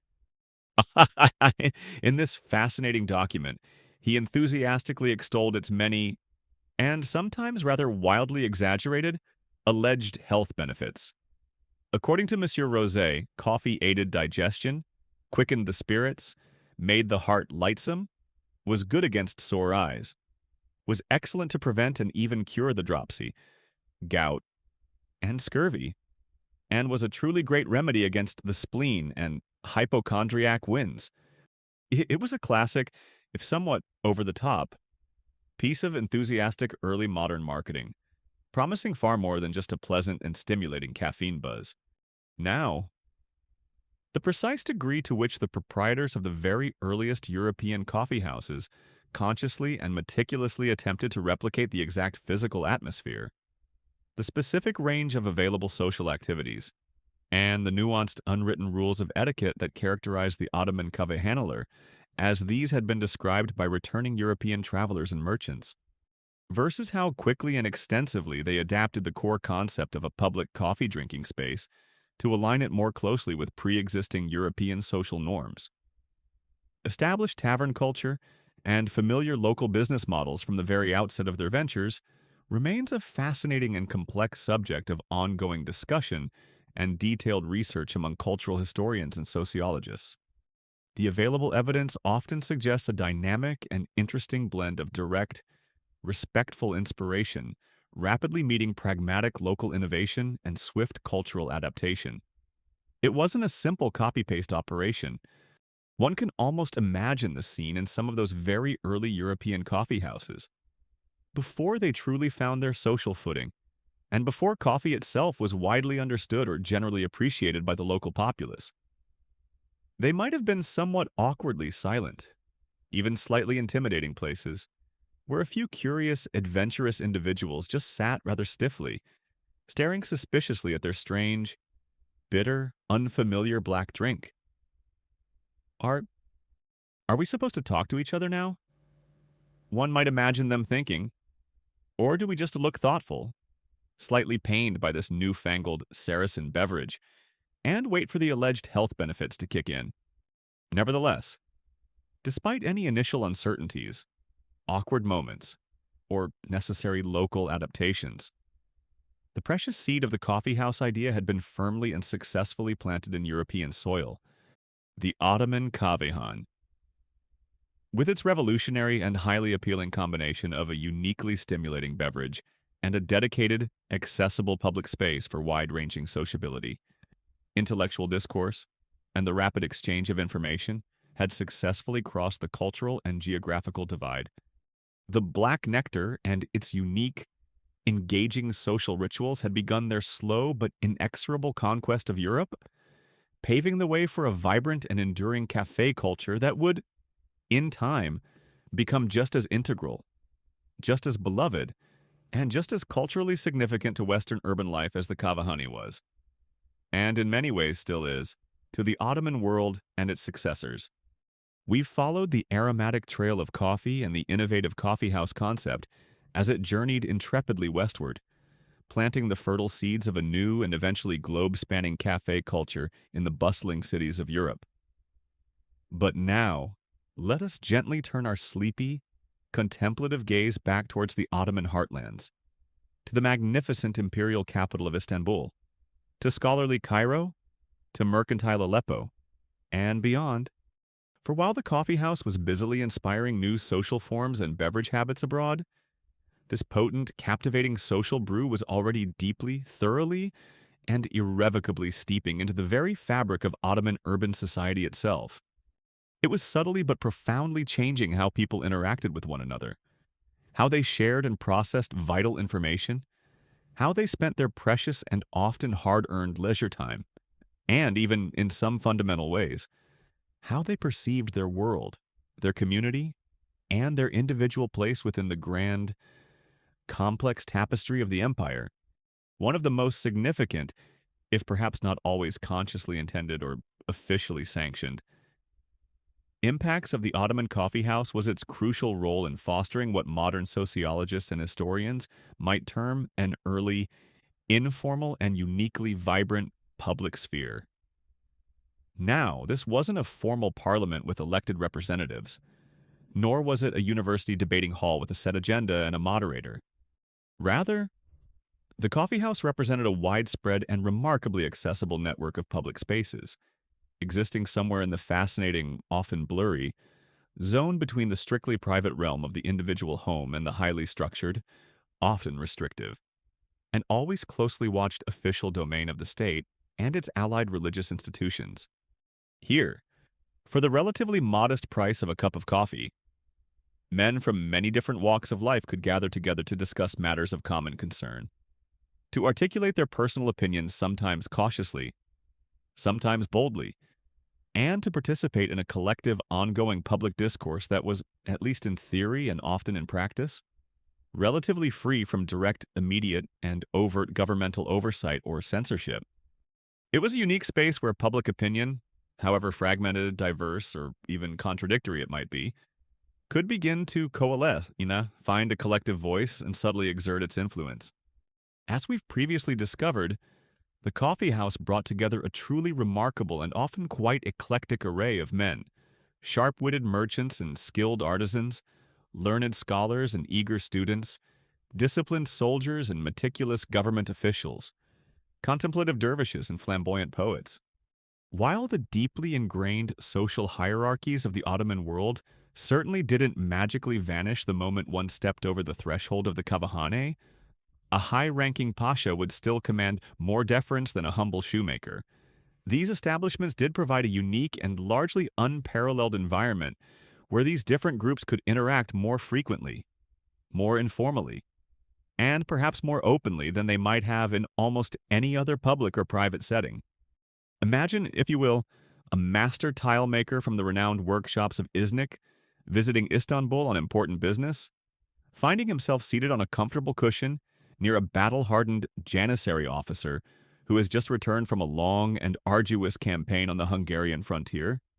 Over a shared, fragrant sezve of freshly brewed coffee, they might exchange news, unique perspectives, and personal experiences that neither would typically encounter in their usual daily routines or professional circles. A learned scholar of Islamic law might overhear a wealthy merchant's practical insights into the customs and economic conditions of distant foreign lands. An artisan might glean some fascinating courtly gossip or an important piece of administrative news from an off-duty government clerk.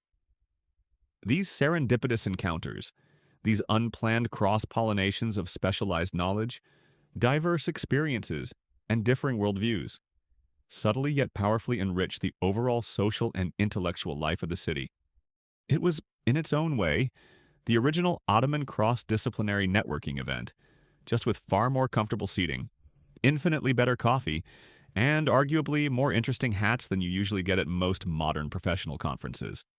While the vibrant culture of the Ottoman coffeehouse was overwhelmingly oral, built upon the foundations of engaging conversation, captivating storytelling, and skillfully spoken debate, it also had an interesting, if perhaps indirect and often unacknowledged, relationship with the world of literacy. The vast amounts of news and information that circulated so rapidly and effectively through these establishments was, as we've seen, often based on things heard directly from others. But sometimes, that information originated from things read. It wouldn't have been unusual for a literate patron to bring in a newly issued official decree, a recently received letter from a correspondent in a distant province, or a cherished hand-copied book of poetry to read aloud to an attentive group, and then to discuss its contents. Furthermore, the lively intellectual debates and the deeply ingrained cultural desire to be well informed, to argue a point persuasively, or simply to understand the complexities of the world, might have subtly encouraged some regular patrons to improve their own literacy skills or to seek out written sources of information more actively. But above all, the coffeehouse remained a grand, ever-changing theater of orality, a place where the traditional arts of rhetoric, keen memory, eloquent speech, and persuasive argumentation were honed, celebrated, and passed down daily. The coffeehouse, as a new type of social institution, also gradually engendered its own unique, if often unwritten and informally enforced, code of conduct and subtle social etiquette. There was the unspoken requirement of patience while waiting for your coffee to be meticulously brewed to order by the cavisi. There were the generally accepted, though sometimes tested, norms of respectful debate and civil discourse. Even when discussing highly contentious religious or political issues, there was an art to gracefully joining an existing conversation without seeming intrusive, to listening attentively and respectfully to others, and to contributing thoughtfully and relevantly to the ongoing discussion. The simple act of sharing a communal public space for many hours on end, often in close proximity with strangers and acquaintances from vastly different backgrounds, inherently required a degree of tolerance, civility, courteous behavior, and mutual respect. Learning the nuances of coffeehouse etiquette was probably quite crucial for ensuring a harmonious and rewarding social experience. Rule number 1 might have been, don't hog the best, most comfortable cushion by the warmest part of the brazier indefinitely. And perhaps rule number 2, especially if you valued a quiet life, if the local Grand Mufti or a particularly fierce-looking Janissary captain is passionately denouncing something you happen to privately agree with, maybe it's wisest to just nod politely in their general direction. Look deeply contemplative and sip your unsweetened sad cave very, very slowly and very, very quietly indeed. For many ordinary Ottoman men, the coffeehouse offered a new, easily affordable, and generally respectable way to spend their precious leisure hours. It provided a welcome and stimulating alternative to potentially rowdy and religiously frowned-upon taverns, which, in any case, primarily served alcohol and were thus generally off-limits to most devout Muslims, or to the often more exclusive, expensive, and invitation-only private entertainments that were available only to the wealthy elite. The coffeehouse clearly filled a genuine and widespread social need, offering a warm, safe, stimulating, and companionable environment in which to relax, to learn, to be entertained, or simply to escape the sometimes cramped confines of a small home or the daily grind of a demanding workplace. It's a mainstream historical fact that the widespread proliferation of coffeehouses throughout the major urban centers of the Ottoman Empire, beginning most notably in the imperial capital of Istanbul in the mid-16th century, had a significant, multifaceted, and lasting impact on urban social life. These unique establishments created novel and highly accessible public spaces that facilitated unprecedented levels of regular interaction among men from various social, economic, and professional backgrounds. This, in turn, fostered the growth of an informal but influential public sphere where news, ideas, and opinions could be formed, debated, and circulated much more freely, rapidly, and widely than through purely official or traditional channels. The rise of coffee and the institution of the coffeehouse also had a noticeable and ever-expanding economic impact throughout the empire. It fueled a vast and highly lucrative international coffee trade, primarily originating from Yemen in these early centuries, which enriched merchants, shippers, and customs officials alike.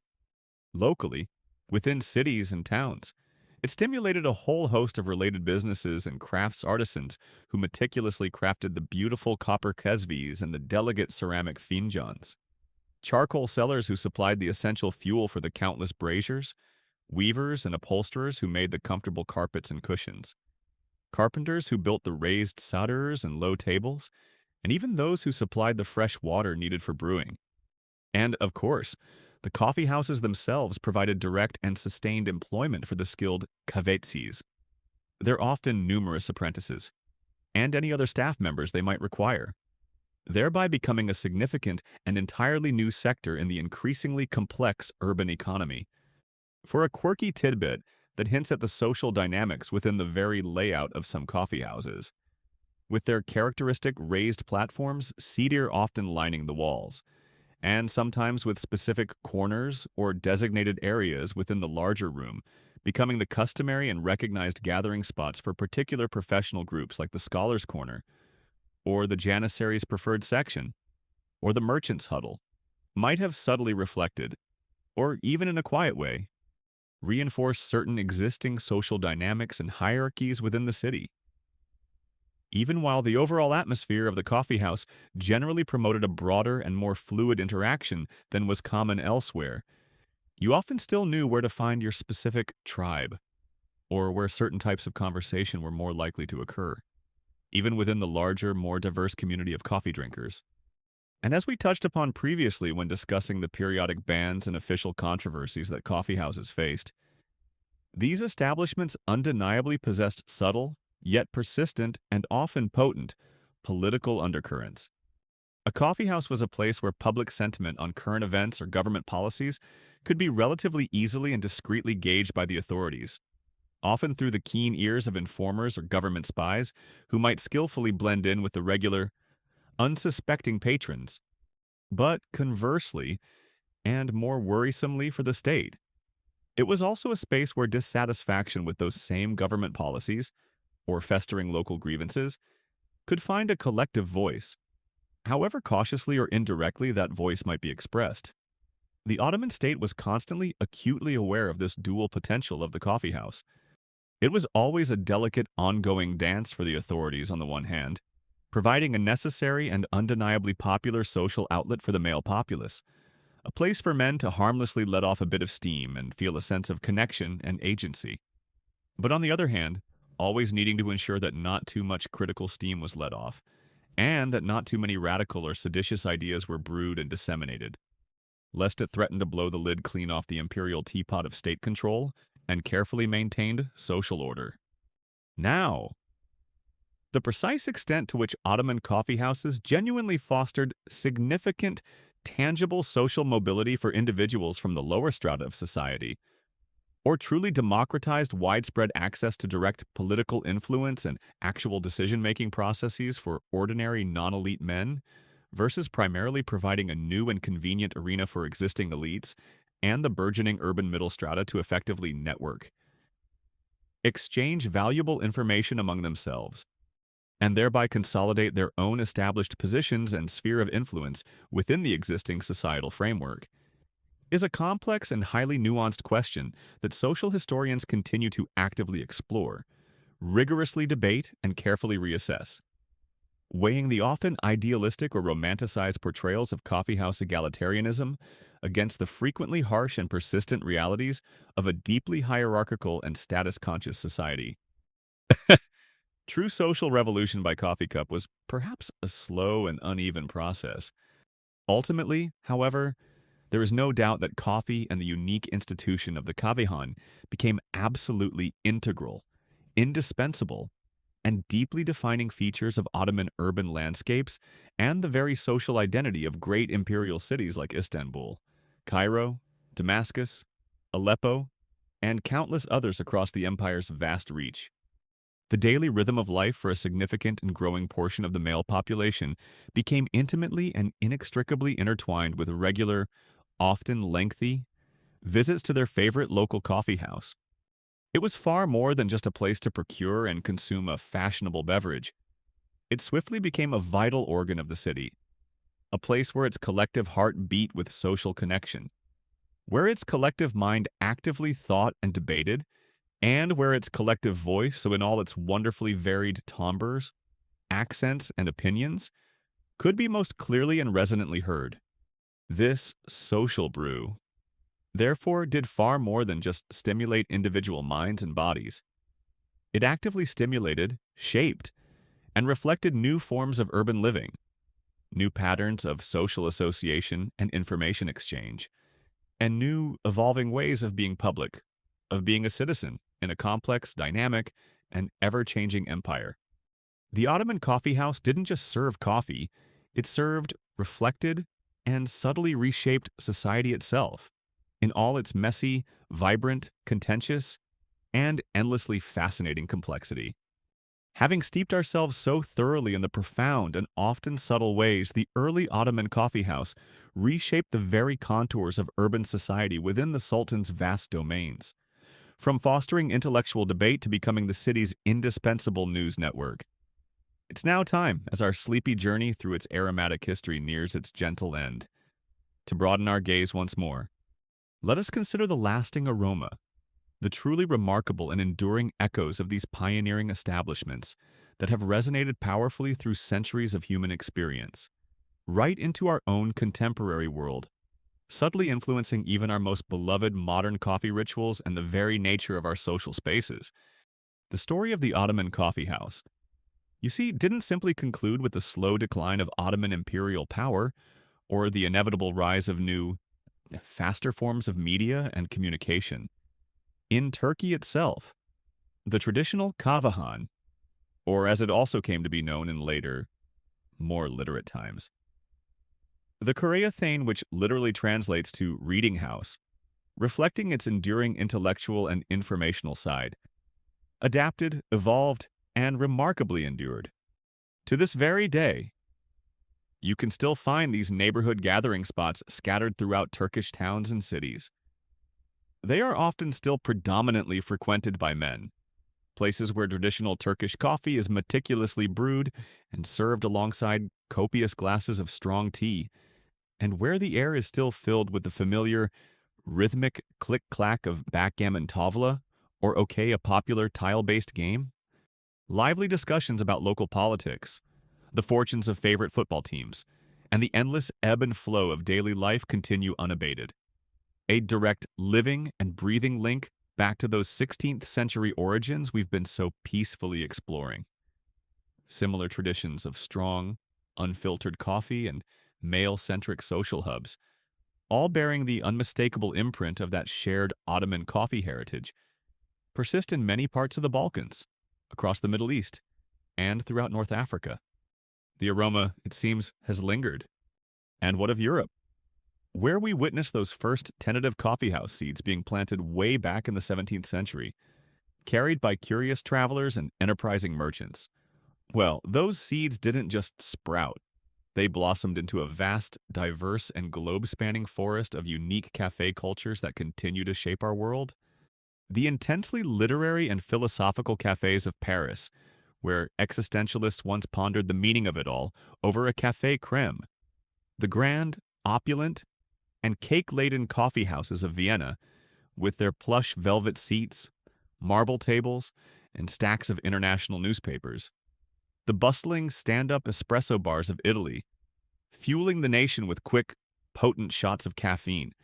And yes, even the ubiquitous global coffee chains like Starbucks or Costa, alongside the cozy, independent neighborhood cafes that many of us frequent for work or pleasure today, all of these, in their own distinct ways, owe a significant, if sometimes unacknowledged or forgotten, debt to that original Ottoman model.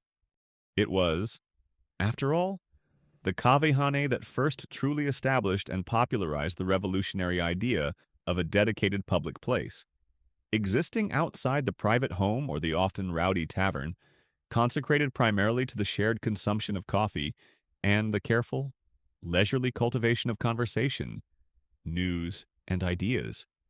So, every time you arrange to meet a friend at your local coffee spot, to catch up, to share news, or just to watch the world go by, you are, in a very real and tangible sense, unconsciously participating in a rich social tradition that began in those dimly lit, comfortably cushioned, and endlessly conversation-rich rooms in 16th century Istanbul, Cairo, or Damascus.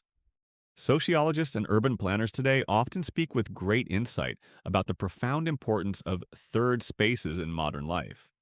These are public places, distinct and separate from our private homes, which are considered the first space, and our often demanding workplaces the second space that are deemed absolutely vital for fostering community building, encouraging meaningful social connections, promoting civic engagement, and simply providing a welcoming, neutral, and accessible environment for informal public life and individual relaxation.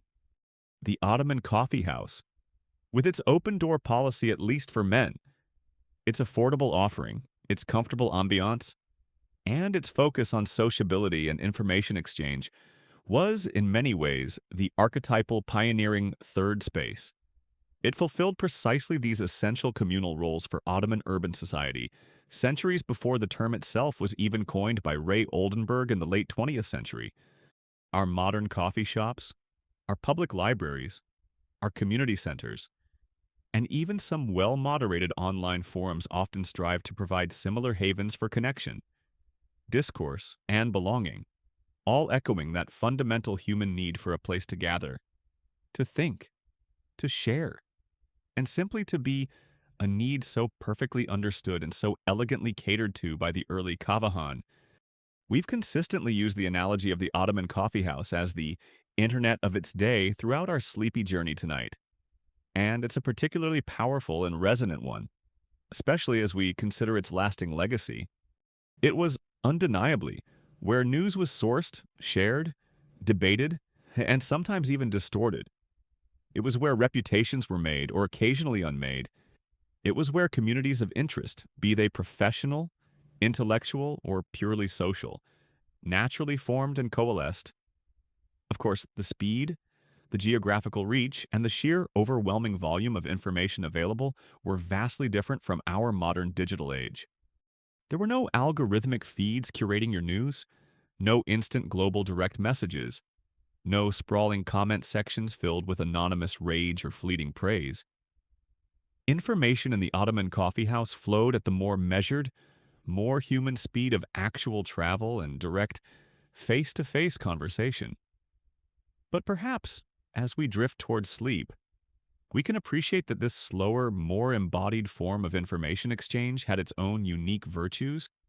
The Ottoman coffeehouse inherently fostered the art of listening as well as the art of speaking, the necessity of engaging directly with differing viewpoints, and the crucial skill of discerning potential truth from pervasive rumor through direct human engagement and critical thought. They didn't have Wi-Fi. It's true, but they most certainly had Wit-Fi, the vital, crackling, irreplaceable sparks of human connection, shared knowledge, creative thought, and spontaneous humor that can only truly ignite when people gather together in a common, comfortable, and stimulating space. And one strongly suspects there were probably far fewer trolls too, as it's considerably harder, and certainly more immediately perilous, to be egregiously obnoxious or intentionally misleading when someone you've just insulted or misinformed can actually physically tip their very hot, very dark, and very staining coffee directly into your lap. It is a mainstream historical fact that the Ottoman coffeehouse model, which first emerged and solidified in the major cities of the empire during the 16th century, served as a foundational and deeply significant inspiration for the subsequent development of European café culture throughout the 17th and 18th centuries. This European café culture, in its turn, with its own unique adaptations and evolutions, laid the essential groundwork for the global proliferation and immense diversification of coffee shops that we see today. These modern establishments, in myriad forms, continue to function as vital third spaces for social interaction, work, leisure, information exchange, and simple human connection in societies all across the world. Coffee itself, once a mysterious and exotic brew whispered about from distant, fabled lands, has, of course, become a truly global phenomenon. It is one of the most traded agricultural commodities on the planet, and arguably one of the most universally beloved beverages, consumed in countless forms and preparations. But much of its enduring, almost mystical allure isn't just about the caffeine kick it provides or the complex, delightful flavors and aromas it offers. It's very much about the experience that so often surrounds coffee consumption, the particular ambiance of the cafe or coffee shop, the comforting ritual of its preparation and service, the simple pleasure of shared company, or the quiet, reflective solace of enjoying a solitary cup in a bustling public space. This deep and widespread appreciation for the coffee experience, not just the coffee drink itself, is another profound and often underestimated legacy inherited directly from those early Ottoman establishments. They understood instinctively that they were selling far more than just a hot, stimulating beverage. They were offering a sanctuary, a forum, a community, a home away from home. For a quirky tidbit that beautifully illustrates the evolution of coffee rituals, a charming and enduring tradition that grew out of Ottoman coffee culture, particularly in later centuries and still widely practiced today, is kave falu. This is the intricate and often surprisingly insightful art of fortune-telling. By interpreting the symbolic patterns and images left behind by the fine coffee grounds in the cup, after it has been drunk, cooled, and carefully overturned onto its saucer.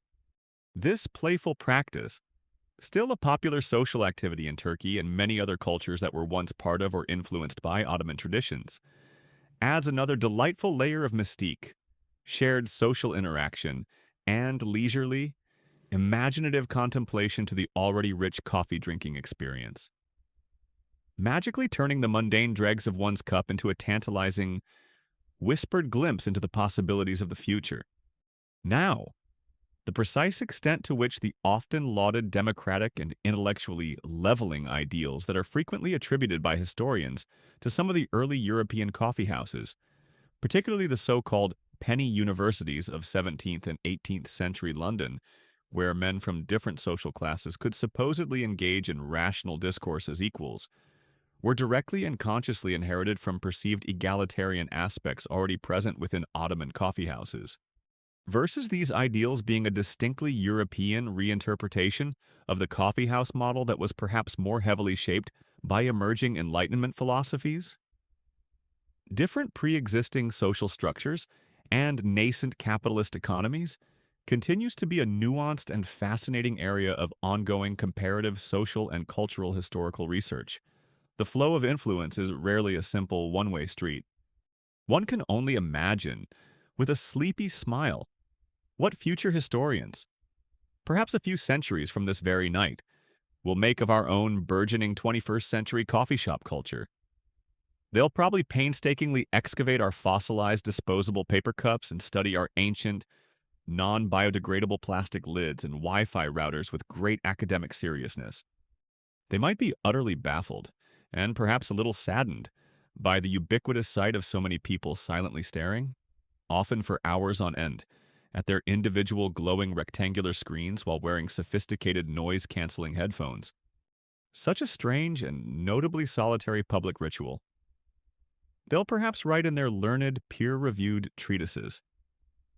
Clearly, these early 21st century folk had much to learn from the vibrant, communal, and wonderfully conversation-rich spirit of the original Ottoman Kavahan, the lasting aroma of the Ottoman coffeehouse.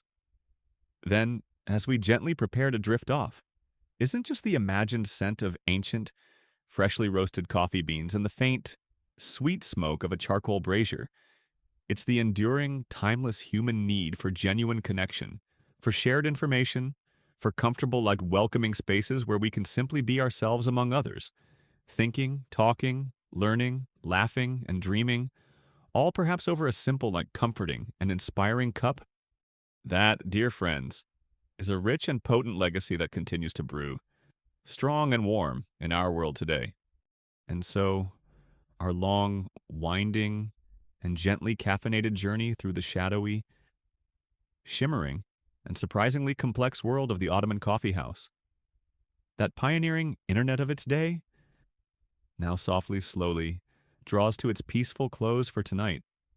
We've peered together through the mist of nearly 5 centuries, trying to catch the scent of distant coffee fires, to hear the murmur of forgotten conversations, and to glimpse the world as those 16th century Istanbulis might have seen it, through eyes perhaps made a little brighter, a little more alert by that novel, stimulating brew, from its legendary origins in distant, sun-drenched lands. carried by mystics and merchants, to its flourishing as the vibrant heart of Ottoman urban society, a place of news and knowledge, of leisure and art, of debate and divinity, and sometimes even of dissent. The coffeehouse story is a rich and wonderfully human one. It reminds us that some of the most profound social changes can begin in the simplest of ways with a new taste, a new habit, a new kind of space where people can simply come together. As you let these ancient stories, these gentle images of cushion-filled rooms, steaming sesves, and animated faces settle softly in your mind, perhaps you can feel a quiet, lingering connection to those distant times and those far-off people. The human desire for community, for information, for a welcoming place to share our thoughts and our time, remains as strong today as it was in the bustling streets of old Istanbul. The world may have changed in countless ways. Our methods of connection may have become infinitely faster and more complex, but that fundamental need for a third space, a place of comfort and communion beyond our immediate private lives, endures. Allow the soft darkness behind your own eyelids now to become a gentle echo of that ancient, potent kave, a soothing, warm balm after our long day's journey into the past. Let the worries and the noises of your present world begin to fade away, just as the vibrant chatter of a crowded coffeehouse might slowly dim and soften as the oil lamps are extinguished one by one at the end of a long and satisfying night. There are no more historical facts to learn for tonight, no more cultural nuances to trace, no more scholarly debates to ponder. There is only the quiet, gentle invitation to rest, to relax completely, to let your own inner vision turn towards the peaceful, untroubled landscapes of your dreams. May those dreams be as serene, as comforting, and as beautifully adorned with pleasant company as an evening spent in the most perfect, welcoming Ottoman coffeehouse, under a sky full of distant, shimmering, coffee-dark stars, promising a night of deep and restorative slumber.